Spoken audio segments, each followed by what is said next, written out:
Good day, everyone in the room, and also the ones following from screens at home or at work or wherever you may be.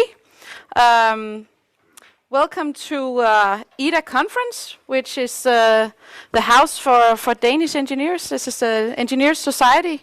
So we're very happy to host you today in this conference, and thank you to Lykke and all of you guys for being here. In a normal speech, I would tell you how happy I am to see you, and of course I am happy to see you, but I must say that I would prefer that I didn't have to stand here today, because the subject of why you are here is a sad subject. So to be clear, I would prefer that Ukraine didn't need our help, actually, but Russia has aggressively invaded Ukraine, and the Ukrainians needs our help. It's good to see that you're all here, because you represent some of the help that Ukrainian people need at this moment. This is in every way an important conference today, but it's with unpleasant backdrop that I welcome you. So I represent more than 140,000 members of engineers here today, STEM professionals, and we also actually have a few members in the Ukraine, because Ukraine is a country that we have always have a professional tight bond with. Ukrainian professionals have been working here in Denmark, and Danish companies have subsidiaries in Ukraine, and they continue to do business with the Ukrainians in Ukraine even today, even though the war is going on, actually. As engineers, scientists, and IT professionals, we've always been looking outwards, looking for new knowledge and the possibility to trade.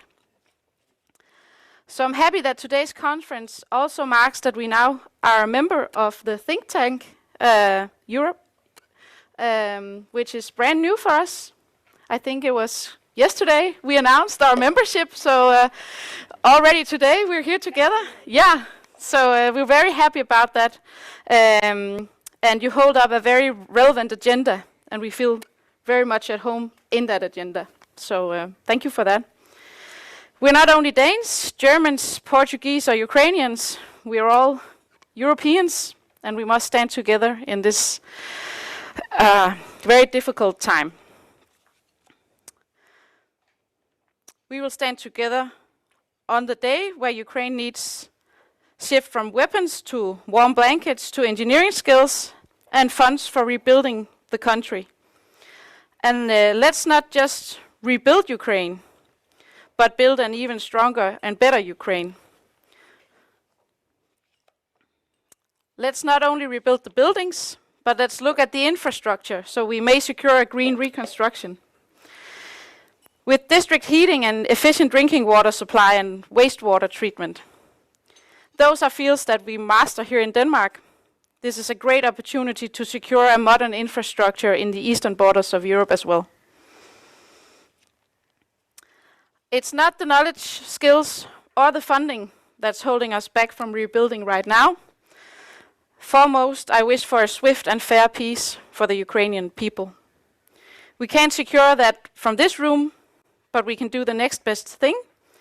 We can prepare what is coming after. And for that, I would like to welcome all of you here today to talk about that and to hear about how we're going to solve that when the peace hopefully comes. So thank you everyone for being here today, and thank you for participating online. And then over to you, Lykke.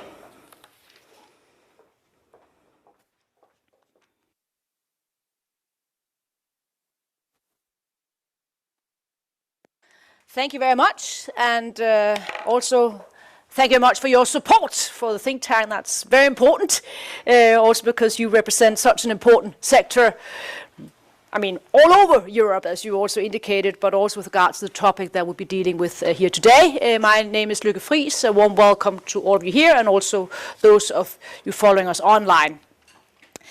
I also want to acknowledge Jakob Fogh Kirkegaard, because you are the mastermind behind this event from the German Marshall Fund. I guess working for the German Marshall Fund, you also have some kind of obligation sort of to look into the history book and figure out what can we learn from that. And you just, inspiration, you just published an excellent report yesterday, which we will come back to when we get to the panel debate. When we published this conference, I got a message back from somebody on social media sort of saying, well, let's focus upon the war, let's focus upon delivery of weapons, let's skip that about reconstruction, or let's look upon that at a later stage. And my response was obviously, yes, I mean, we look upon weapons, that's at the moment the most important issue, but this is also important, because it is part also the way you can improve the morale, I presume, also of the citizens of Ukraine, that we are now already talking about this. You can also make sure that you improve the situation on the ground. So this is not a topic that we should anyway sort of postpone. This is a topic we should look upon right now. Also because we have to prepare ourselves that one day, certainly, the war will be over, and there we need to be ready for that debate. We should already have, not just debate, we should know what to do at that time, and not just start, well, now we need to set up have another report by the German Marshall Fund. We should know what to do at that time. From a European perspective, this is also interesting and a very important issue, because at the same time as we're debating the reconstruction of Ukraine, we're obviously also having to cope with what will be, I presume, a rather big economic crisis, recession, and so forth. We have most distinguished economist with us, Professor Niels Thygesen, who knows far more about that than I do. I always ask Niels when I do not know what I'm supposed to think about where Europe is at the moment concerning economics. But there is this question about, is there a spillover from the overall economic situation, in a sense that now we have, after COVID, set up this reconstruction fund to deal with that crisis. Are there lessons learned from that? Is that something that we should also consider doing now with regards to Ukraine, so having common debt, but maybe also having a broader fund now, I mean, dealing with also, who knows, the increase of the energy price. That will be what we'll be debating once we get to the panel discussion.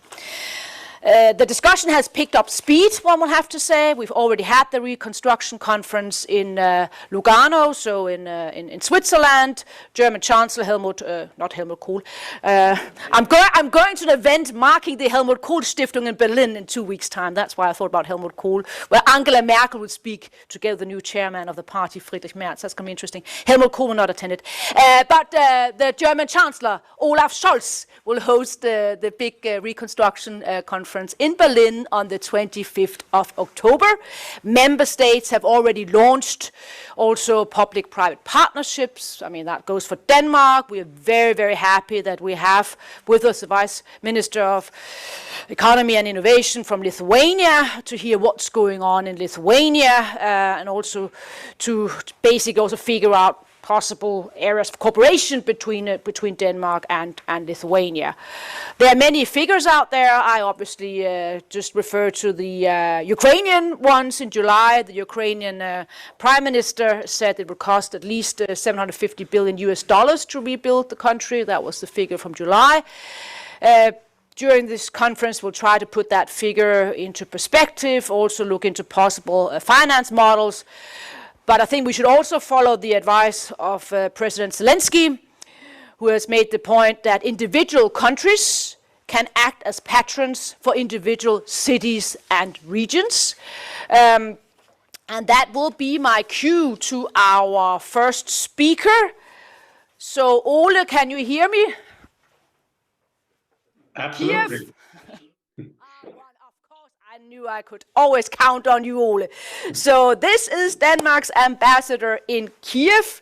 Warm welcome to you. Last time we spoke, you were on your way going from Copenhagen to Kiev.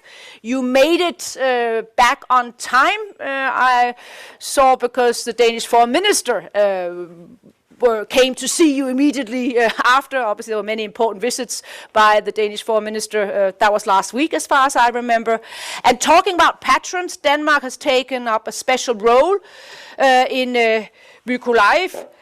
So could you give us a sense basically of how that cooperation is developing, what's happening on the ground? How do you see this very important topic of the economic reconstruction of Ukraine? And thank you so much for being here.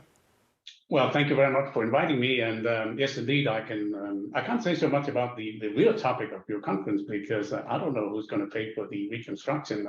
But I know that that some of the my fellow panelists and speakers they will probably share with you what they think.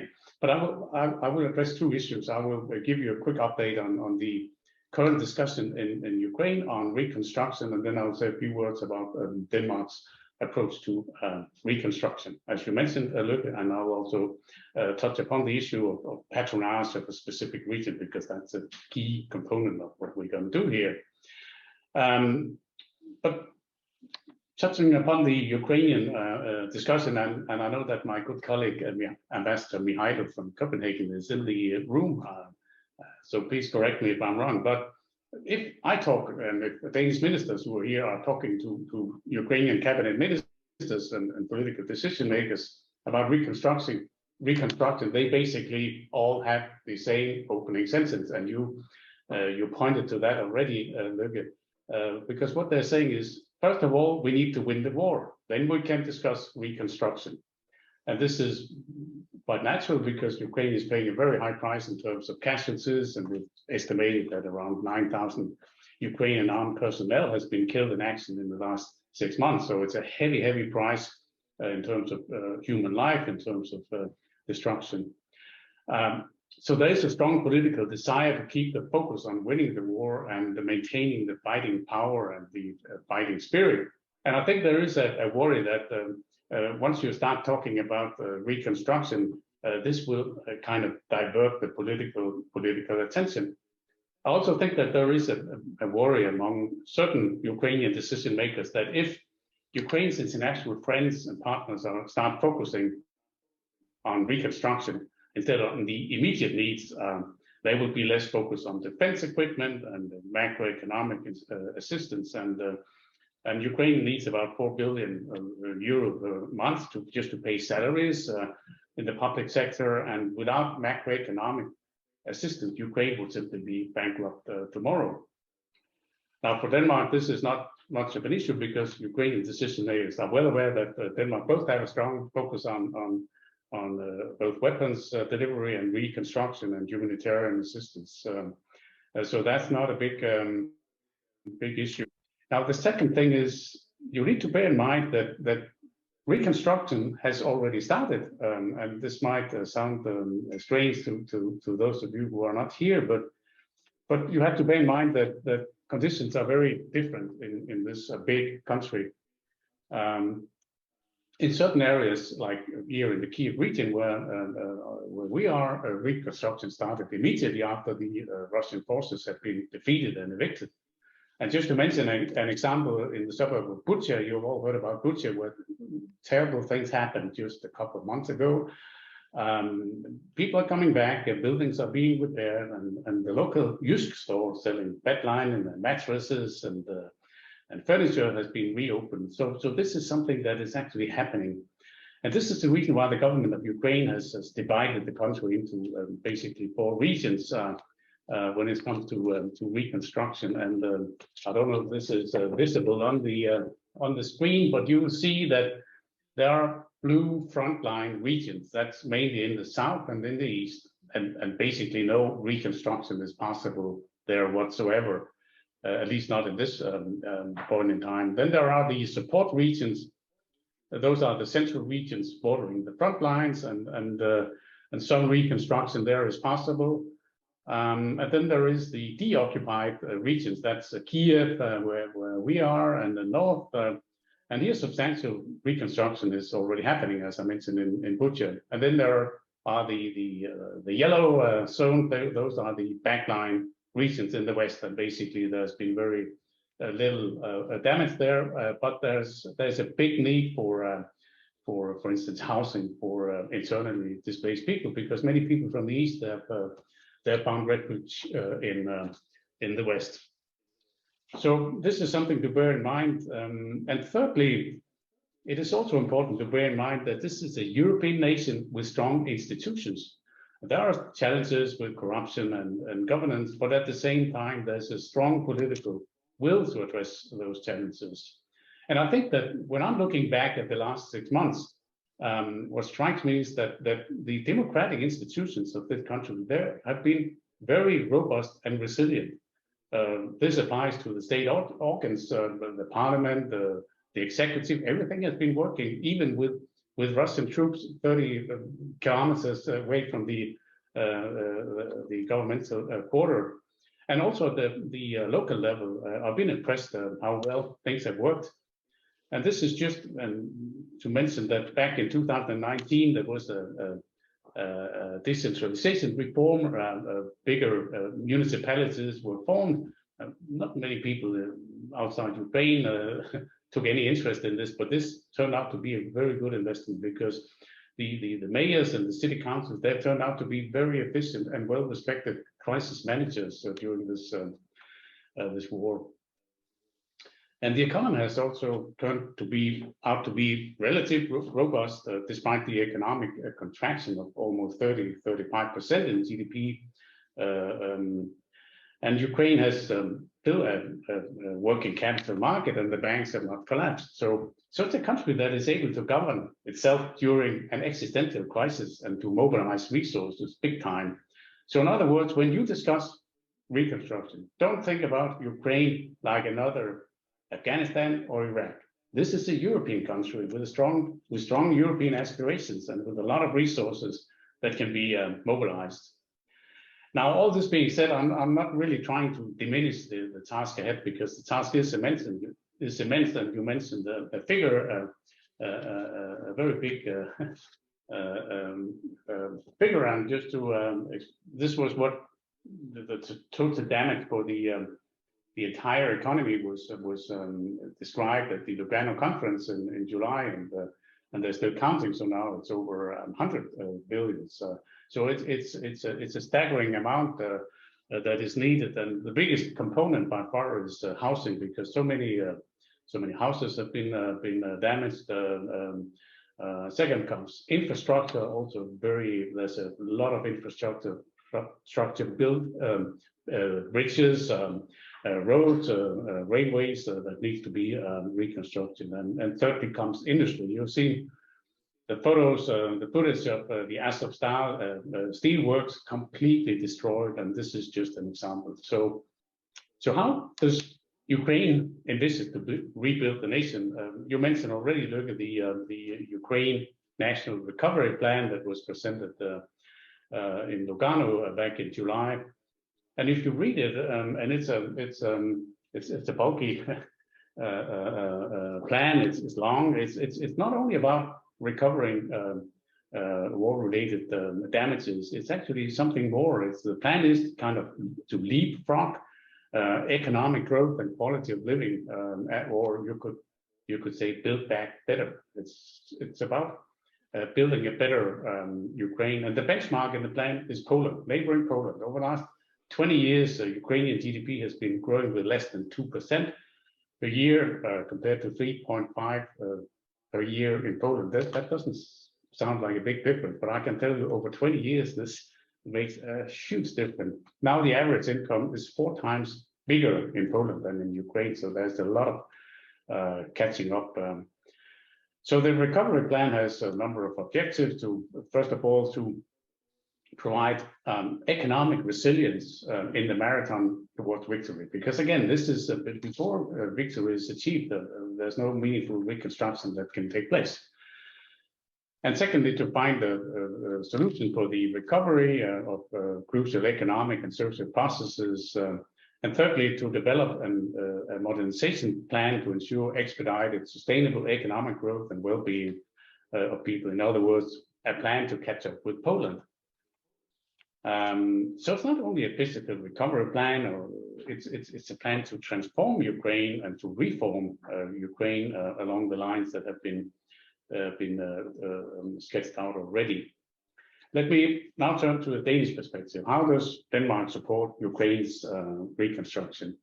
And first of all, Denmark has set aside very substantial funds to assist Ukraine in the finance bill that was presented to our parliament just a couple of days ago, Ukraine is foreseen to become the biggest recipient country of Danish ODA, official development assistance. And of course, Denmark will work through the EU and multilateral institutions, but we'll also work bilaterally. And here, Denmark is in a very unique position, and you mentioned that already, Løkke, because as the only country so far, Denmark has taken upon itself to assume patronage for the rebuilding of the city and its surrounding region, and it's the city of Mykolaiv in southern Ukraine. And that's a very specific reason why Denmark has done that, because the president of Ukraine spoke to the Danish parliament on the 29th of March this year, and he said the following, and now I'm quoting the president, he said the following: "I want to invite Denmark to join our initiative to rebuild Ukraine after the war, after our victory. We invite your companies, your specialists, your state, know your potential, your creative economic power, and offer Denmark to take patronage over one of our beautiful regions after the war. Mykolaiv, the city of shipbuilders, can become such a city, such a region. This will unite Denmark and Ukraine even more." At this point in time, I can tell you that very few people in Denmark have ever heard about Mykolaiv. But at the embassy, we knew exactly, because I've been there many times, and the reason is that we've been working on a maritime project aiming at building naval vessels for Ukraine in Mykolaiv, at the same time modernize the shipyards and the maritime suppliers, and to bring them up to world standards. So this was actually far advanced when the war came. Shortly after the speech, our Prime Minister traveled to Kiev as the first Nordic Prime Minister. And message to President Zelensky was very clear, and I can tell you because I was accompanying her. And the message was that yes, Denmark will take patronage of the rebuilding of Mykolaiv. We don't know exactly how to do that because we've never tried this before, but we'll find out and we'll do it. And this happened in April, and since then the entire governmental machinery, all ministries involved, have been put into action. The private sector has been mobilized together with civic society, and now most Danes are familiar with Mykolaiv. They know the name of the city where it's located, and there's a tremendous will, I can tell you, among Danes to help Mykolaiv. It has been very good for mobilizing resources. A plan has been made. It was presented in Lugano for this kind of country to city region cooperation, which is not so common. Right now, not much can be done in terms of reconstruction because, as you know, Mykolaiv is right on the front line, so there's actually daily shelling, and people are being killed. Things are very, very bad at the moment. So reconstruction is not possible at this point in time. But what are we doing? We are supporting local authorities to prepare the city and the region for the winter, repairing the district heating system before the winter season. Water supply is also a big issue because the Russians have targeted the water utility and the water supply. So it needs to be repaired, or the emergency drilling needs to be done. And we're also supplying particle board for boarding off windows that have been shattered in the city. So this is what we're doing at the moment. And of course, at a later point in time, we're going to start doing the reconstruction. You probably all remember this this terrible photo of a missile hit in the middle of the headquarters of the regional administration in Mykolaiv. Now we know the governor quite well. He was luckily not in the building, but people were killed. And this is kind of the symbol of the destruction that the Russians have brought to Mykolaiv. And we hope that we can help reconstruct the city. And just to say that this combination of traditional multilateral assistance and regional approach, that's the only EU country. Denmark is the only EU country that has chosen to do so. Other EU countries have been, and other donor countries have been more reluctant. And some of the arguments that are here against the regional approach is there's a risk of unbalanced recovery and regional disparities, and that's true. I mean, this is kind of competition. We will do what we can in Mykolaiv. We hope that fellow donors will assume patronize for other cities, and there's also probably a risk of a lack of coordination, but I can tell you we will coordinate very closely. I've been told by my colleague Natalia, I've been speaking for 15 minutes, so I'll close to 2 minutes, don't worry. But these are all valid arguments. I can see that you can argue against this regional approach, but again, they're probably based on the experience that donors have gotten in countries like Afghanistan and Iraq. And as I said, Ukraine is not Afghanistan. This is Europe, and it's a nation that has demonstrated unprecedented resilience and determination facing a brutal aggressor. And I'm convinced, and this will be my closing words, that Ukraine will tackle the reconstruction process with exactly the same resilience and determination as Ukraine has faced the aggressor.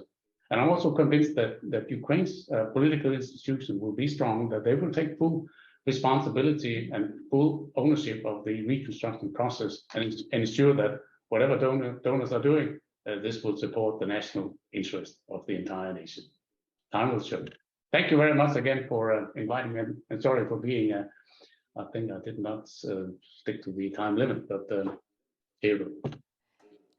You are, that was absolutely wonderful. Thank you very much. And thank you also for doing my work as a moderator, because I should obviously have acknowledged the Ukraine ambassador here in the first row. So thank you for that, Ole, that you also managed to do that. You also answered the question that I got on social media much better than I did by simply saying that Ukraine is European country, it's not Afghanistan, it's not Iraq. So you put that immediately into perspective, this overall topic that we're looking into. I would obviously love to ask you tons of questions, but considering our sort of our overall agenda, I will just conclude by thanking you. Stay in touch, stay safe. And as a bonus info, I can say that Ole used to be, few years ago, right, Ole, the personal secretary of Uffe Ellemann-Jensen. So who served, I mean, on the advisory board of Think Tank Europa. And when he passed away, still sad, his family has decided to auction away some of the many gifts and the many things that he kept, because he was a collector. And one of the things that he collected was a scarf in the Lithuanian colors. I saw it on Twitter the other day, where it says Uffe Ellemann-Jensen in the Lithuanian colors. I thought, I should have bought that one. But that's obviously my introduction to our next speaker. We are so delighted that you've accepted our invitation to come here. Vincas Jurgotutis, you basically deal with reconstruction, obviously, as a minister. And what we're interested in is obviously to know what is Lithuania doing. I thought it was interesting with the approach that Denmark has picked, the regional approach. Why have you not picked that approach? What are the pros and the cons about that? Because this is an ongoing discussion, also with the conference going on the 25th of October, as I already alluded to, taking place in Berlin. So a warm welcome. The floor is yours.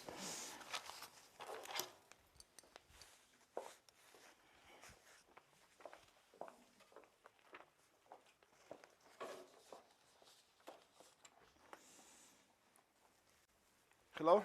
Hi, I hope you can hear me. So first of all, thank you very much for having this event and the opportunity for me to be here and to share some thoughts from Lithuanian perspective and also from our approach, how we are dealing. I believe that we all are in the same situation in this new experiences that I would be very happy that we wouldn't have to learn. But however, the world is tricky, and this is what we are doing here. So I usually hate those people who are speaking from the paper, but I will be honest today. I'm a little bit emotional, and it's very serious topic. So please apologize me. I will use it as a help. I know that we did have prepared some visualizations, but it's not essential. So if it's not ready, you don't need to show it. I don't know. My team said that they sent something, but maybe it's a mistake. That's no worries. But if you have, you can turn them on. But it's no need. So first of all, I will also add to the words that everyone says that. Of course, we all do believe that victory gonna come, and I believe that last week showed more positive news that we actually could expect at this time. Although I am always saying let's not be too optimistic right now. Let's keep our hopes low, and let's celebrate when we will exceed our expectation, and that will be very, very important.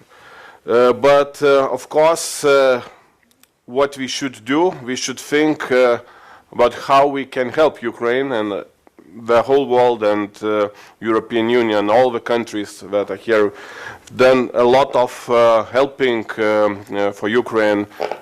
First of all, taking stand together, helping with guns, helping with human resources, also humanitarian aid, and etc. But right now, the discussions about reconstructions are more and more on the table, and this is why I want to share our position. And I will start with the quote of a man I believe no one loves here. Of Dmitry Medvedev, and he said it in beginning of June. Who said that in 2 years Ukraine will exist at all on the world map? This is what he said, and this completely illustrates what's happening in Ukraine. Russian troops are destroying everything. Ukrainian infrastructure, schools, hospitals, kindergartens. I believe that some of us had an opportunity to come and to see it by our own eyes, and we do understand that that was not only war and military operations, that is something to do to get out people from Ukraine. For those who are not accepting Putin's order, they do not want to stay in Ukraine anymore. And I think that I will come to that in my speech a little bit further, but I want to stress that because I think that's very important. That's not only military operation or a war, it's like systematical pushing out of a country, people pushing out of a country. So we are forced Ukrainians to leave their country. Women with young children are forced to leave Ukraine because they cannot take their children to kindergarten, to school, to get health services, a clinic and hospitals. I am not coming back to all the apartment buildings or private housings who are also messed up, shelled and bombed. So according to Ukraine Ministry of Education, 269 schools were completely destroyed. More than 2,000 were damaged. So can you believe that number? That's impressive. So while we are speaking about our support to Ukraine, I think that we have to show that we are together with people of Ukraine today. We are not only arming them, not only giving guns to fight, but we also are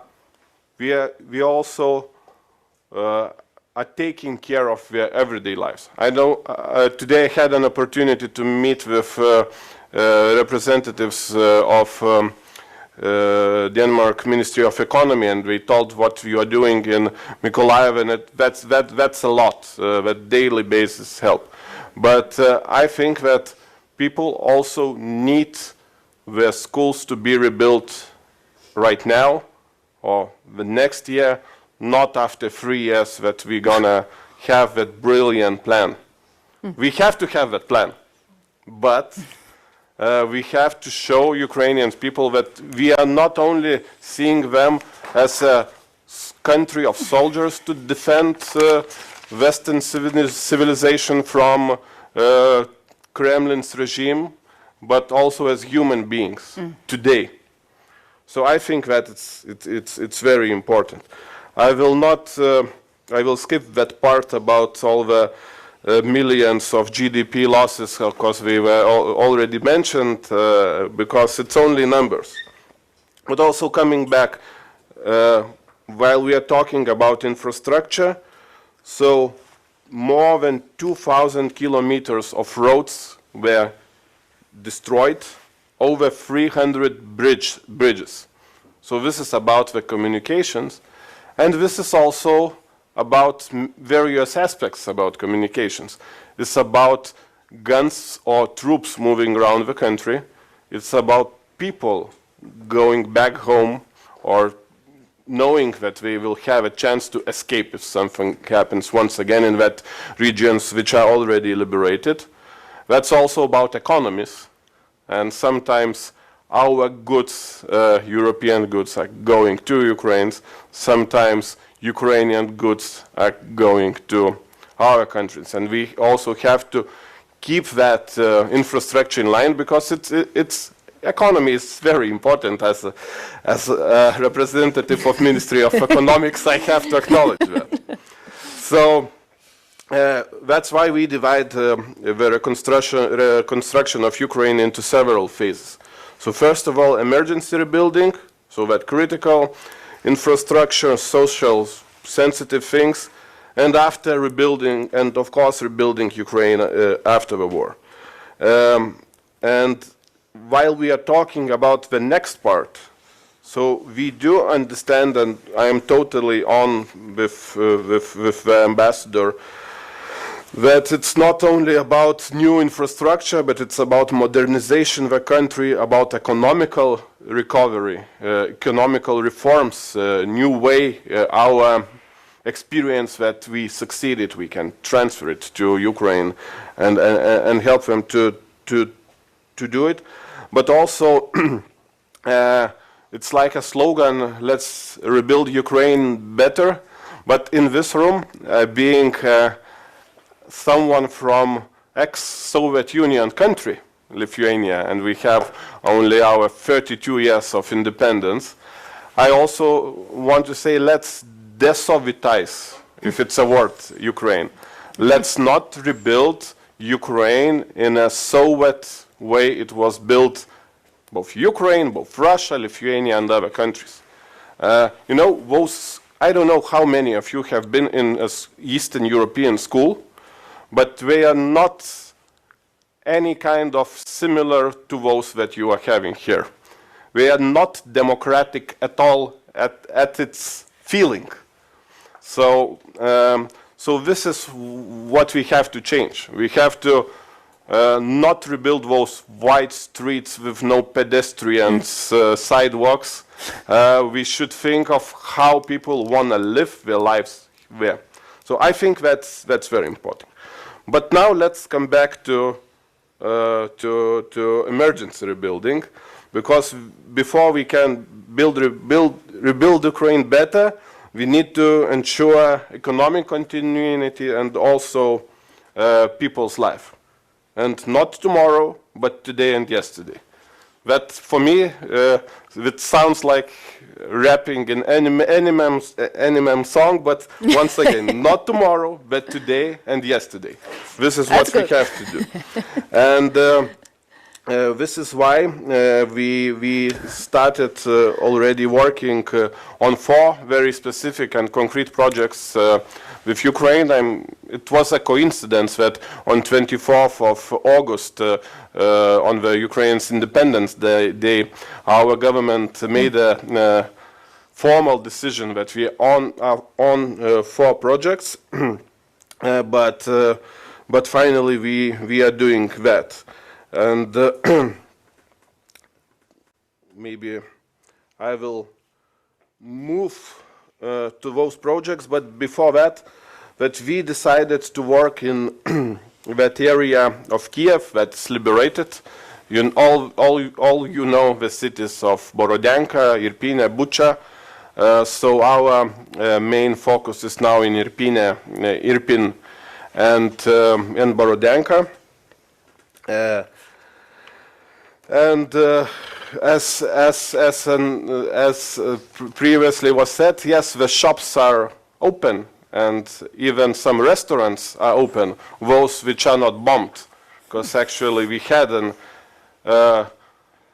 such a funny story while we wanted to go to a restaurant and we found it on Google Map, but when we came it was already gone because during the bombings it was shelled. But still the life is going on, but many people are still living in ruins, and many schools and public buildings are also damaged.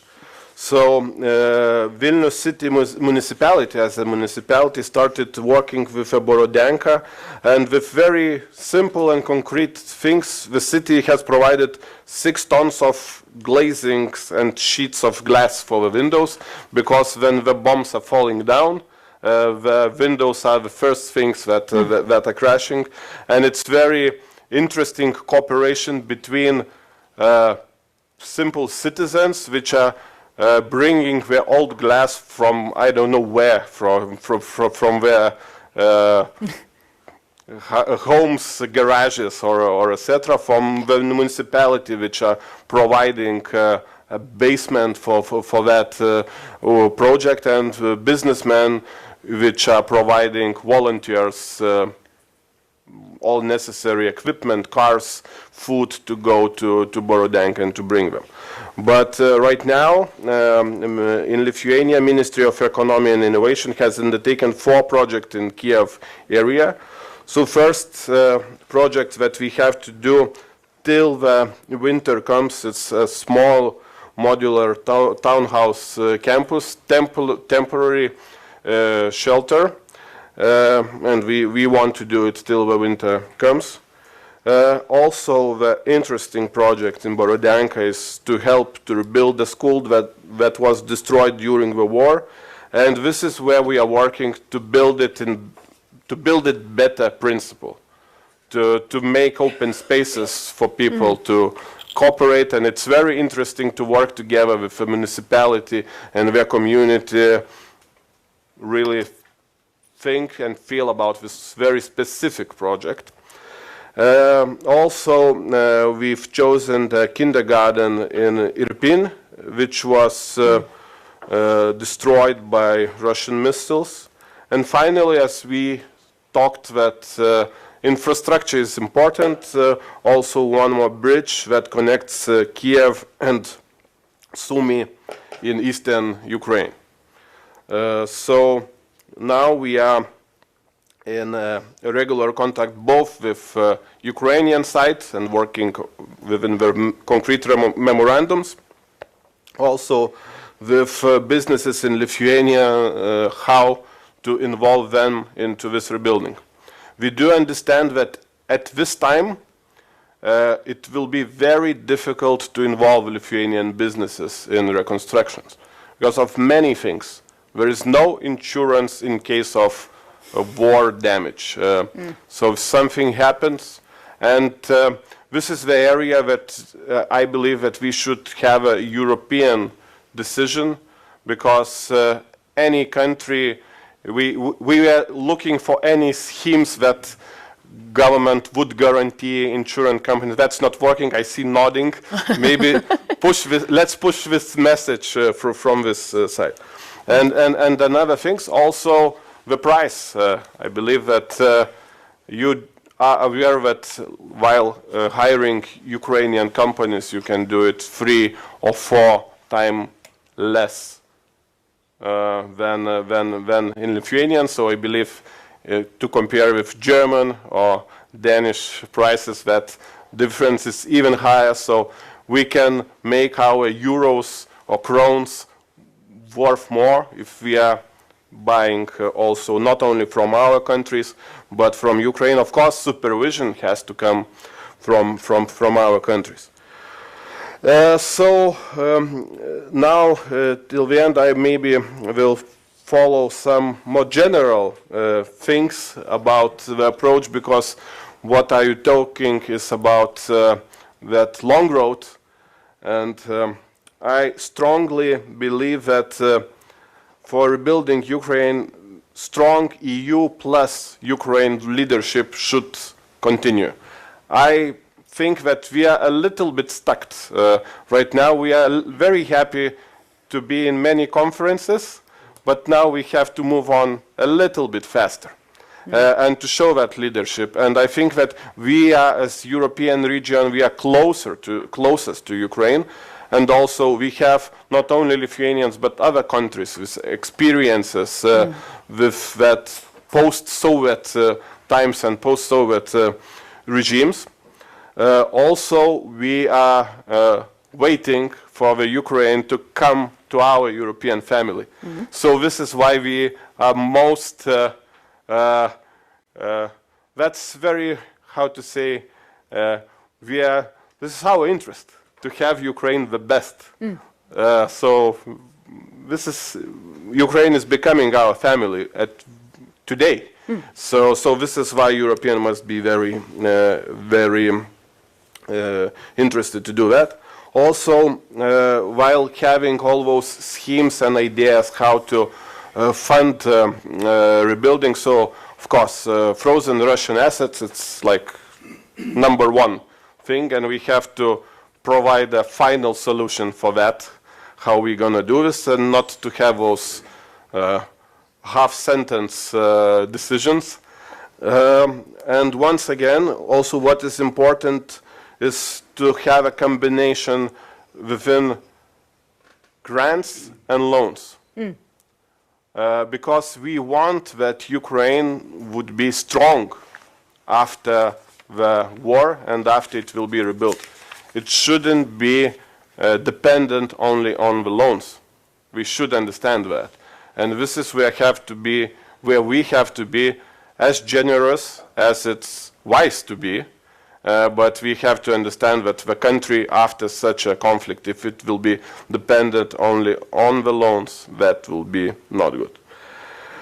So once again, maybe I will stress that we have to start things now, not only because people need this, but also that we have to learn how to do this, because no one of us, or only few of us, have some experience how to rebuild a country after such war.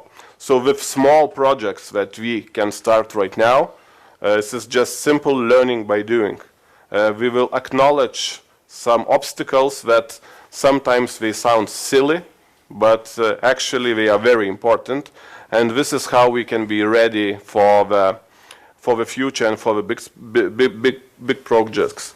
So I think that's important. And once again, let's build Ukraine better, and let's not rebuild Soviet Union. Let's rebuild true European country, and better. And if we can make it even better than Copenhagen, yeah, sure. That should be the. Let's do it. Yeah. Let's do it. So, Slava Ukraini. Ooh.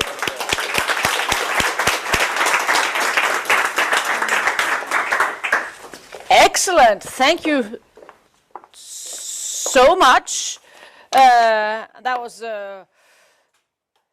Very clear. Also, the point you made about grants and loans, that it should not just be loans, but also grants. I think that is a very important point also for the panel discussion that we will have after the break.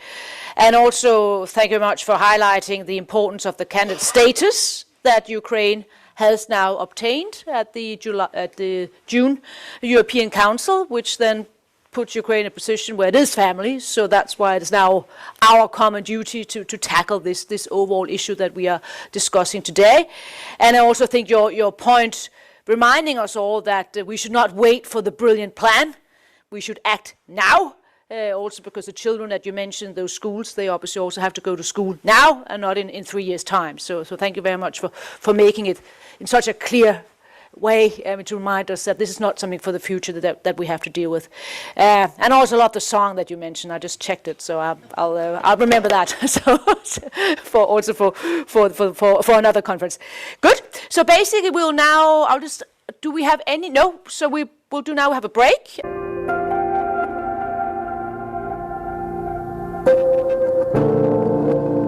Something at home.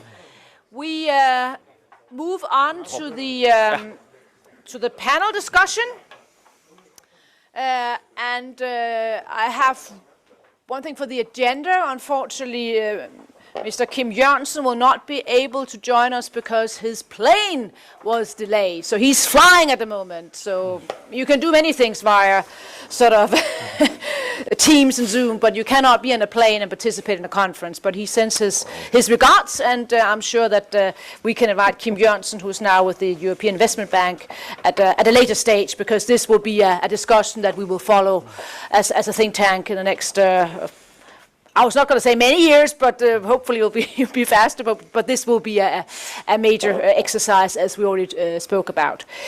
We'll now move on, as I said, to the panel discussion. Should common debt finance the rebuilding of Ukraine? Is the headline that we have agreed upon here. Before I introduce the panel, I just wanted to read out from the report that I already mentioned that was published yesterday by Jakob Kierkegaard and his colleagues. The Marshall Plan is a source of inspiration and a fountain of hope for Ukraine's recovery. Evoking it is a marker of ambition. Yet it cannot be a template for the international aspiration to help rebuild the country. A plan for Ukraine needs to take a 21st century shape. In the late 1940s, there was one hegemon and a set of newly built institutions to aid more than a dozen ailing current and future allies. Today, many countries are needed to help one. This necessitates utilizing and adapting existing aid mechanisms. There you are. So this was the introduction. We have Jakob Kierkegaard, Senior Fellow at the German Marshall Fund in Brussels. You're also with the Peterson Institute. And as I mentioned already, you're mastermind behind this conference. Professor Niels Thygesen, Professor Emeritus at the University of Copenhagen. Are you still chairman at the European Fiscal Board? Or yes, you are. Yes, good. Yeah, of course you are. And then we have Anders Overvad, who is chief analyst of the Think Tank of Europa. So we agreed that Jakob will basically just give us the key messages of this report, and then Niels will respond, and then Anders will respond. And then there is, at this part of the conference, also opportunity for you to ask questions or comments here in the room, but also online. But Jakob, the floor is yours. Well, thank you very much, Luca. You forgot one affiliation, namely that I'm on your advisory board. Yeah, of course. Yeah. That's the most important one. But I would certainly like to thank you, Ida, for hosting us. That's a great pleasure. And visitors from the official sector, Mr. Ambassador, Mr. Vice Minister. And it's a little impromptu that I'm presenting this report to you, actually, because I didn't believe it would be published in time for this conference. But it actually turns out, I think, is to be very timely, both what we heard from the Vice Minister and the Danish Ambassador just now. It's basically, and the report, you can just Google Rebuilding Ukraine, GMF, and it will pop up as the first hopefully, I would say, hopefully, we paid Google enough to ensure that it's the top hit. For how long? And if not, there is a nice write-up also in yesterday's or today's New York Times about the report. And basically, the report is about how we have an open and adaptive international approach to rebuilding Ukraine, because as Lucas said, it's not the Marshall Plan of the late 1940s, where obviously reconstruction of Europe began several years after the end of the war. This is actually something that needs to happen right now. So from our perspective, it's sort of, plan beats no plan, almost whatever the plan is. And we also feel we need to be ready to, as I think you mentioned at the beginning, Luca, we need to also plan for good news. This might actually be relevant before we fear. So we need to have a bookmark. And certainly we wanted to write this report in the run-up to the European Commission and G7 conference in Berlin at the end of October. So what does the report do? It basically takes a relatively holistic approach for what is needed, meaning I will spare you the details, but it has an institutional framework about oversight, lots of rule of law. One of the specific things we, for instance, propose in the report, because this will be an issue given the financial sums involved, we propose that Ukraine and other potential new members, the new candidate countries, actually become early members of the European Public Prosecutor's Office, or the EPPO, which did not exist in earlier accession rounds, because we feel that this is a way of anchoring oversight and rule of law considerations, and obviously feed into the accelerating EU accession process. And then we have specific suggestions of the sort of 3 or 4 components of reconstruction, which have already been touched upon. One of the things that we specifically propose, mirror or echoing what the Vice Minister just said, we certainly believe that there is a role for either pan-European or national government provision of sovereign risk insurance for private sector work in Ukraine, but also for investors in Ukraine, because there's clearly a risk that otherwise countries or private sector actors feel that they're unable to do it, because we all know what this might cost on the private market. So there's clearly a role for government policy when it comes to providing this, and it's not 6 months from now, it's today. Because as was already mentioned by the ambassador and the vice minister, reconstruction is taking place already in parts of Ukraine. And we should, if you put on your optimistic glasses, if you assert that the Russian offensive capabilities in Ukraine are, if not zero, then limited, the parts of the country that are unaffected by the war may very well continue to be so. And we certainly, therefore, need to make sure that the general economy in the non-frontline regions work as quickly as possible, or is brought up to speed as quickly as possible. The other thing the second thing we propose has to do with the financial stabilization. It was already mentioned, the IMF estimates that Ukraine is short about $5 billion, I guess dollars or euros these days, it doesn't matter which one you use, a month. So far, the country has survived by, well, to an extent, printing money, running down financial foreign exchange reserves. Yesterday, the Commission released or proposed to member states to release 5 billion euros in macro stabilization assistance. We propose that, frankly, we're lucky. We have an institution that is actually designed for short-term financial stabilization, namely the IMF, which is obviously a country, an organization that has previously been or is still already involved in Ukraine. So we're saying that the G7 countries should push the IMF to actually have a new IMF program for the next, 18 to 24 months. Now, again, I'll spare you the details, but if you talk to IMF people, they give you an awful lot of problems with doing this for a country that is at war and all these types of things. But where there is a will, there is a way, in our opinion. And the main issue is, of course, that look around the world, the IMF is a global organization. There are many potential candidates for IMF programs right now.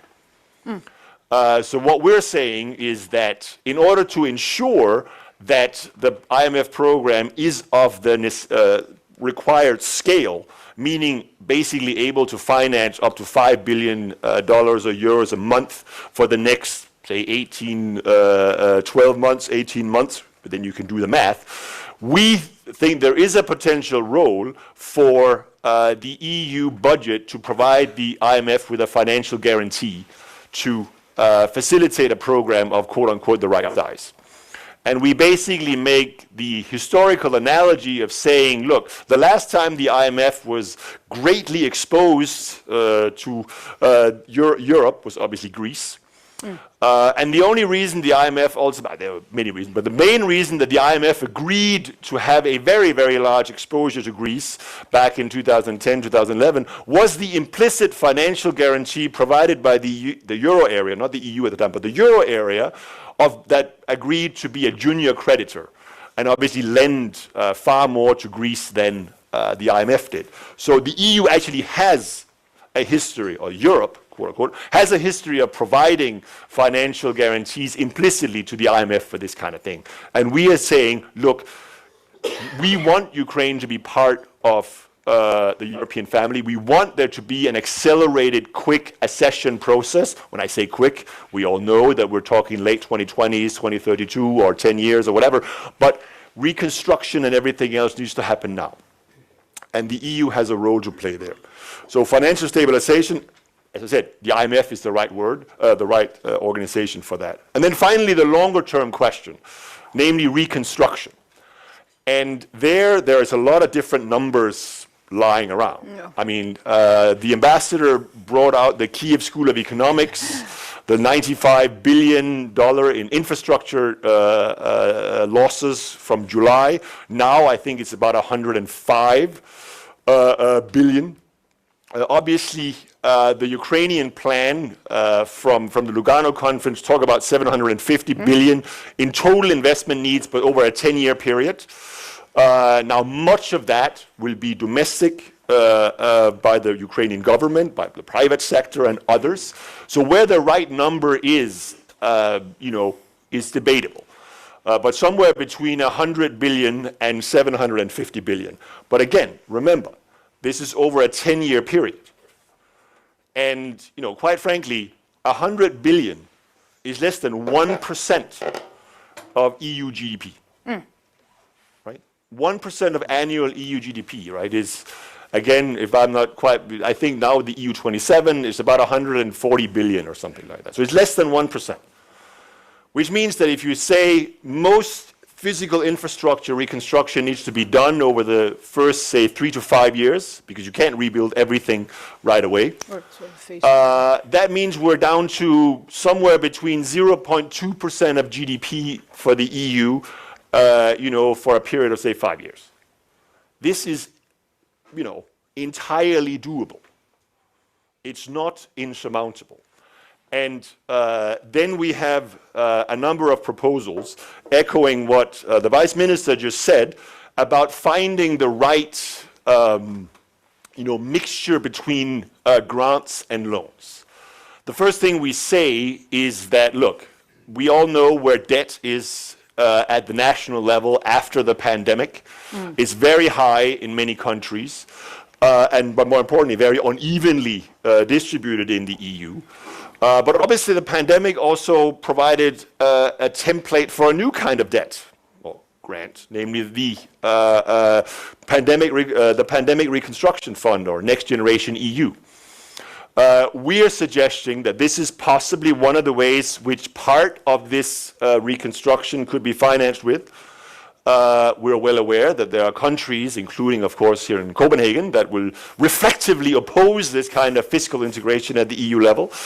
Maybe also, other often frugal countries, such as Lithuania, will have a view on this. But we believe that there is a role for this kind of integration, or this kind of grants at the EU level. Not the whole thing, and we can debate what the number is, but this should be part of the package. Loans should, of course, also be part of the package. And of course, as we also know from the Greek assistance programs, loans can be structured in many ways.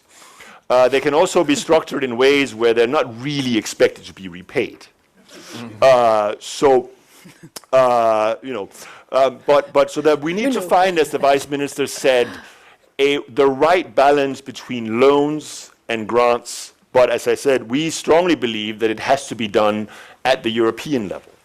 Because we certainly acknowledge that in the first couple of years, we shouldn't view this as a purely European experience or process. And I'm not saying this because the GMF is a transatlantic organization.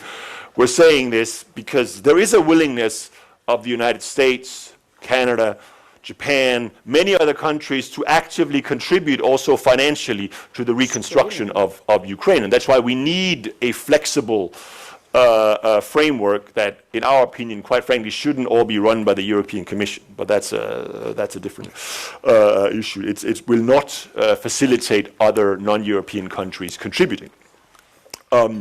But doesn't change the fact that as the accession process accelerates, it will be the EU that should and must and will shoulder by a vast majority of the financial burden in the outer years, if you like, of Ukrainian reconstruction. That's the way it should be. It follows directly from our political commitment to making Ukraine a candidate country. And I will also just throw in here that as someone who lived in the United States for many, many, many years, until a couple of years ago, including during the Trump years, the expansion of NATO is all fine.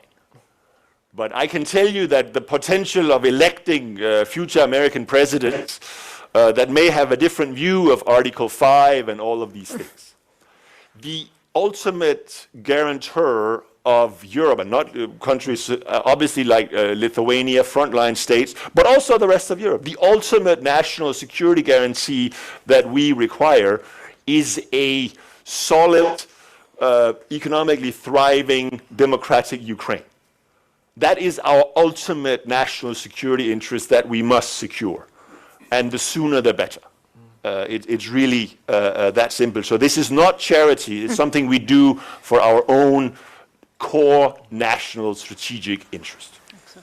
And then finally, just one word about the Russian foreign assets. There is about $300 billion in frozen Russian foreign exchange reserves. This is a juicy target. But the problem is that it gets a lot more problematic once you start talking to lawyers about how you actually see it. It's not impossible, absolutely not, but it takes a long time.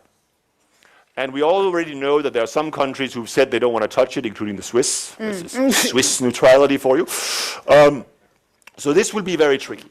So what we suggest in the report is that it's better to not focus too much on this official pot of money, but recognize that ultimately there will need to be a peaceful peace negotiation and a settlement. And the way we avoid forcing, and we can debate whether we want to do that or not, but we suggest that we want to avoid forcing Putin to pay reparations, sort of like Saddam Hussein after the invasion of Kuwait. The way he avoids that is to basically release the funds for Ukrainian reconstruction.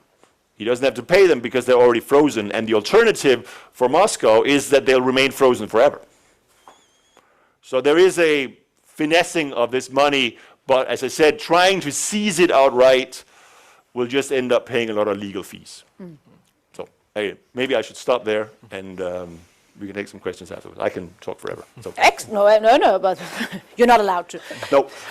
You read the report, or now you at least also heard what Jakob said, Niels. What's your reaction? I'm also curious, is this doable?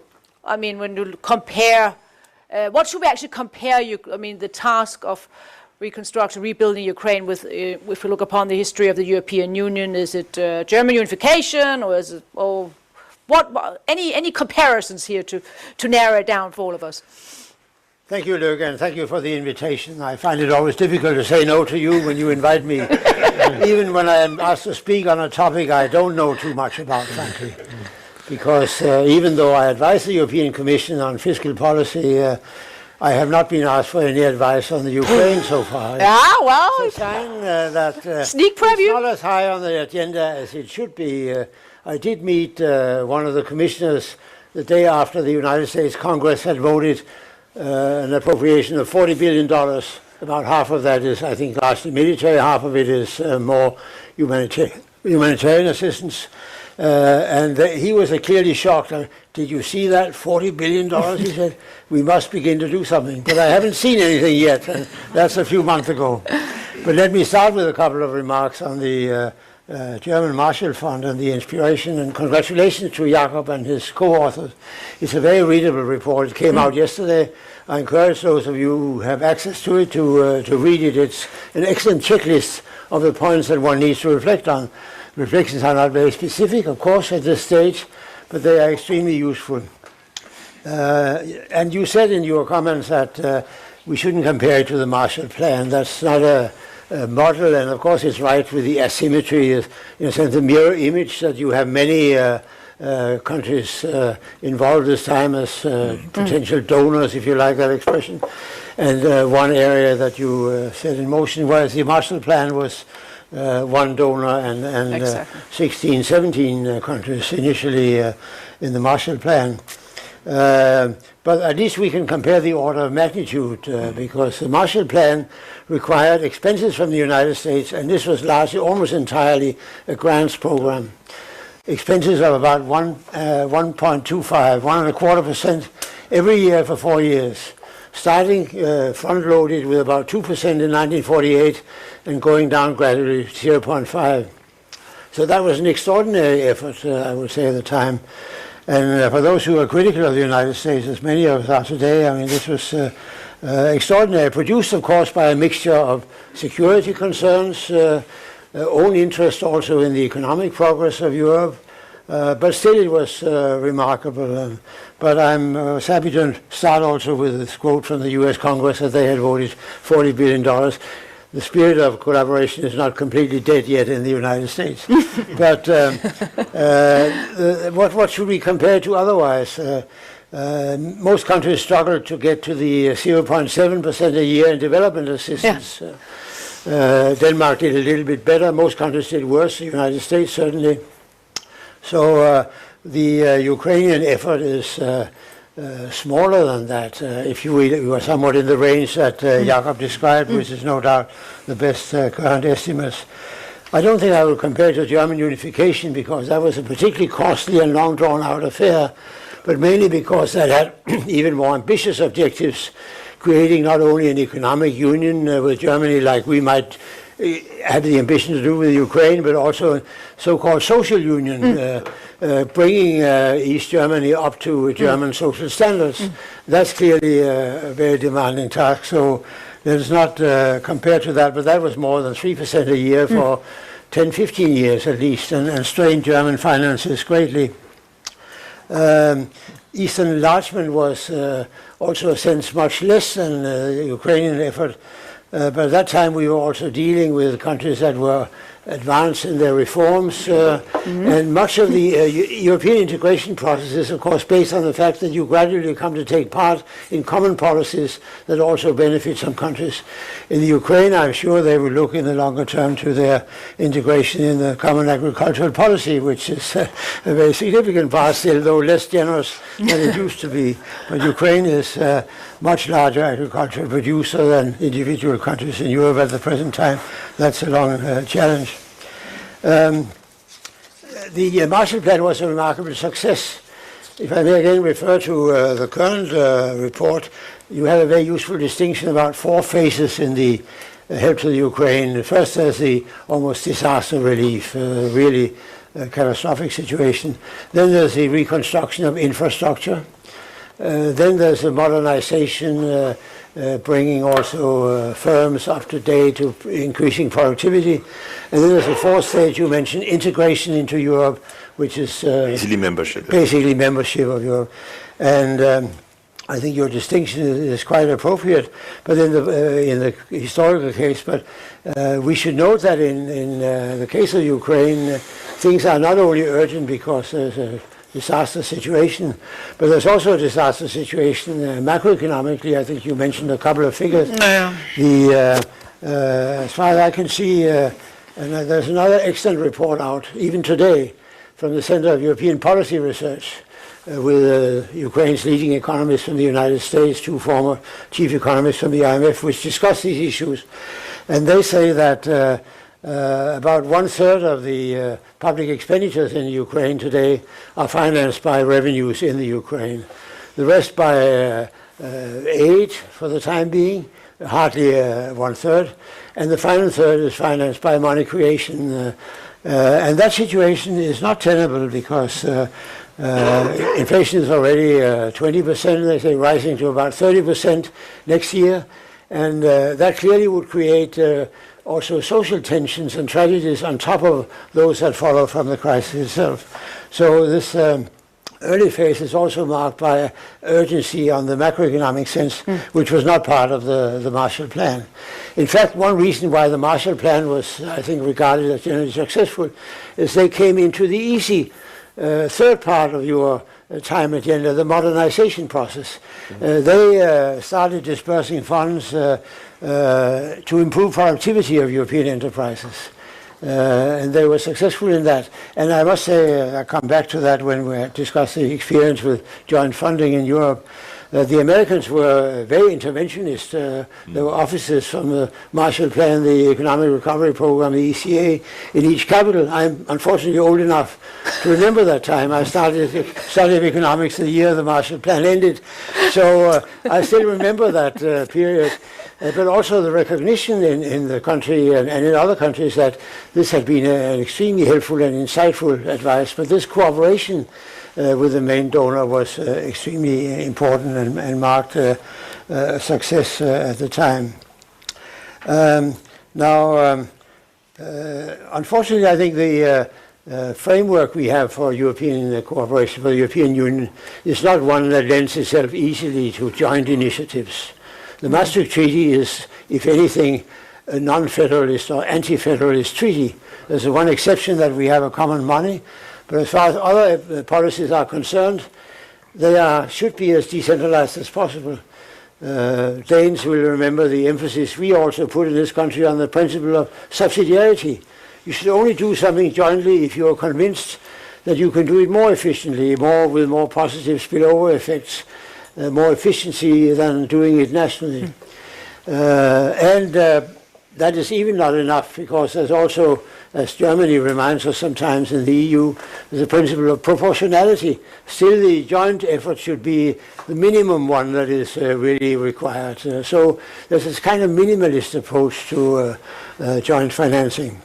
That is the starting point for all this, and has the experience of 2020 with the new joint funding and the Recovery and Resilience Facility, which is the core of the Next Generation EU, has that changed things? I think there are three new elements in this package from 2020 which are remarkable and could inspire, though maybe less dramatically than the term of a Hamiltonian moment, as even the normally unflappable Mr. Scholz used when the plan came out. That's too much. But the first thing is, of course, the joint financing itself, because that breaks with the idea in the treaty that the European Union is not itself authorized to borrow in markets. It should have a balanced budget and no scope for borrowing. So that was a breakthrough and a very important one. When the financial crisis struck, there was some temporizing with it. One could not ask the European Central Bank to finance governments, so we set up a special crisis mechanism, so-called the European Stability Mechanism, which set up adjustment programs in Greece and 3 other countries after the financial crisis. But their terms were highly conditional, as in IMF programs, and they have fallen in disfavor among many countries in the EU. So, strangely enough, after the pandemic crisis, though they set up a facility themselves with very low conditionality, it wasn't used at all, because still some countries thought it was too much intervention, too much adjustment would be demanded. So one had to do something more than just using the ESM. One had to take up funds from the EU itself. So that was the first part. The second part was that the funds dispersed were partly done in the form of grants. Not more than about half of it, as we know. That also was highly controversial. And the fact that some countries have chosen not to use the loan part of the package because they can borrow more cheaply in the market than borrowing through the EU shows that there are also still some, in the comfortable world of the EU, there's still some reluctance to do something jointly if it's not strictly necessary. So that was the second part, of course highly significant because that opened up for more redistribution of resources, more help to those where public finances were really already too strained to take on new tasks. So I would say this second one was very important, and it broke somewhat with the idea that one could not have transfers on a somewhat more long-term basis because the loans that were given and of course the loans the EU took up were about 15-year loans and quite long. It's important, however, to recall still that member states remain at the moment liable for repaying these loans, whether they are paid out as loans to those countries that need them or in the form of grants, because ultimately in the next budget period we will start servicing that debt through the European budget, unless in the meantime there's some unexpected agreement on new resources for the EU. But that too will diminish the resources available to national countries, and Denmark will certainly oppose that. I think there are some good ideas around, but that will be a small part of the revenues anyway. So member states are still liable. So one should not think just because, though some people like to do that, joint financing relieves national budgets. It doesn't. It does for a while, maybe even for 10 or 15 years, but not permanently. Now the third new lesson was the way in which the EU cooperates with countries that receive substantial funds. The RF is one where the Commission sits down with national governments and goes through in great detail a lot of individual projects and reform undertakings that are also part of the agreement between the Commission and the country.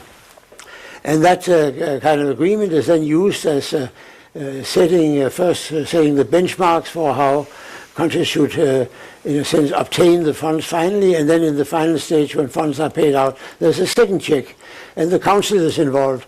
Though this process is so time-consuming that national governments barely find the time, I have the impression, to monitor really what is going on between the Commission and the countries.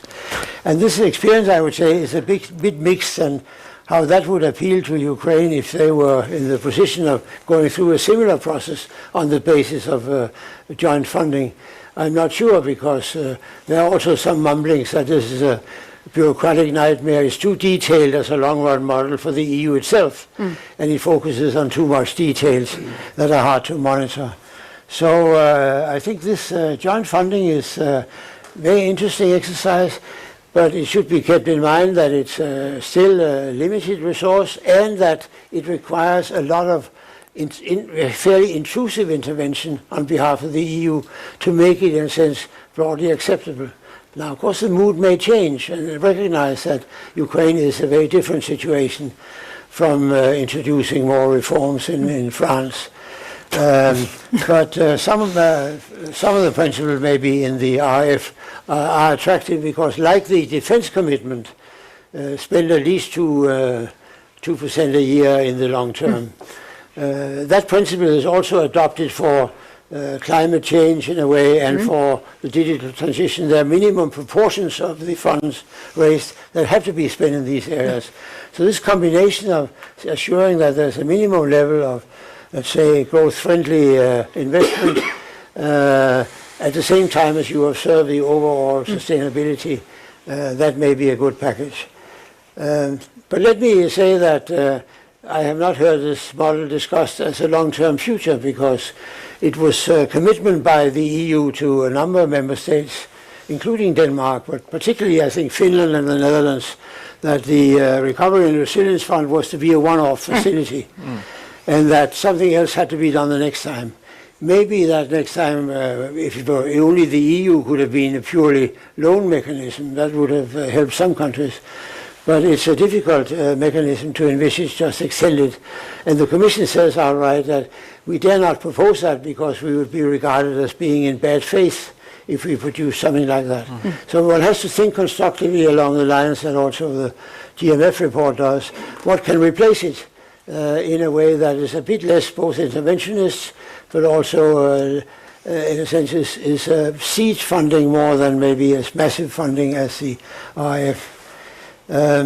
Let me end by just agreeing with Jakob on the Russian assets. I don't think it's a good idea for the EU or for others to begin to confiscate these assets, although morally one would in a way like to do exactly that. Let me tell a story why there are risks in that process. I'm part of a triangle of think tanks where also Jakob's place home in the Peterson Institute participates, and a think tank in Beijing that is linked to the People's Bank of China. And this year we discussed in May this year what should be the theme of our annual conference. And Europeans and Americans said we should discuss inflation. How does inflation develop? How can we control it? And the Chinese said inflation is no problem. What we want to discuss is how the international monetary system is being undermined by actions by the United States to absorb reserves and block them. This will have long-term consequences. We should discuss how we handle that and how we get out of that situation. So that is a reminder that there are serious risks to going certainly beyond freezing and waiting for hopefully a peace negotiation where the strategy that Jakob mentioned could be pursued, but at least in part. So that is what I would say about that particular subject. But the basic upshot is unfortunately not very optimistic. I mean, the European Union is in a stingy mood. Just yesterday, the news came out, partly in a speech by a commissioner, that the latest estimate of to what extent the European countries, the EU countries, have compensated their population for the rising energy prices. The key topic in the current discussion in the EU is of the order of 1% of GDP, more than the framework for the Ukrainian package. Unfortunately, and the most worrying thing is, of course, how do you get out of this boost to the budget, the expenditures that governments are struggling now with? That's not easy. They were meant to be temporary, but will they be temporary? Energy prices will stay high. Probably it will take a long time to get out. So budgetary constraints can always be claimed. Fortunately, governments have had an easy passage in 2021-22 by having also extraordinary revenues. They are, in fact, even as much as the energy companies, beneficiaries of windfall gains in terms of revenues because inflation, nominal incomes have risen fast. So deficits still don't look too bad, but they have spent what they said they would never do.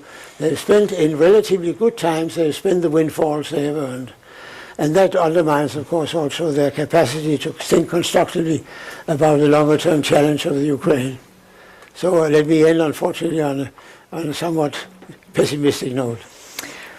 Well, I think now you understood why I invited Niels Thyssen, right? He claims not to know anything about the topic, but I think he completely sort of proved himself wrong. Obviously, he knew everything about it. So this was basically your way to prepare yourself, because you probably soon get that phone call and ask you sort of to look more into that topic also from other people than the Think Tank Europa, I'm pretty sure. And you mentioned Olaf Scholz and his Hamiltonian moment. He also said something in his speech in Prague last week where he said, Ukraine is not Luxembourg. And obviously his point was that it's a completely different challenge. I mean, to deal with Ukraine, I mean, look upon it financially, but obviously also look upon sort of the size of the country, to look into our decision-making process and so forth. So this is something that So it's also part of the overall discussion. Anders, after this sort of expose and Niels saying when he concluded his studies and the Marshall Plan and so forth, what's your take on the overall topic? Well, first of all, I was quite surprised when I read your report, Jacob, that America should lead the way, especially in the beginning of the rebuilding of Ukraine, and not just coming from a European think tank. They think that the EU should lead the way. But the rebuilding of Ukraine is, in the EU aspects, a security issue, is also a potential economic gain. So I see the EU should take the lead on this one for the whole process. Also, we don't just need to rebuild Ukraine, we need to modernize, and we're given your candidate status, and that obligates. But as you said, Niels, we have already spent all our windfall profits from the last few years, and expenditures are rising across the European Union, not just for energy relief, also for defense. The Repower EU plan to cut our dependency from Russia is estimated to cost about 250 billion euros. And there's enough debt as it already is. A lot of European countries are way above the marks for the European Union standards. So what do? We'll propose before the summer that the EU should provide with more common debt, and I agree with your analysis, Niels. It's going to be hard.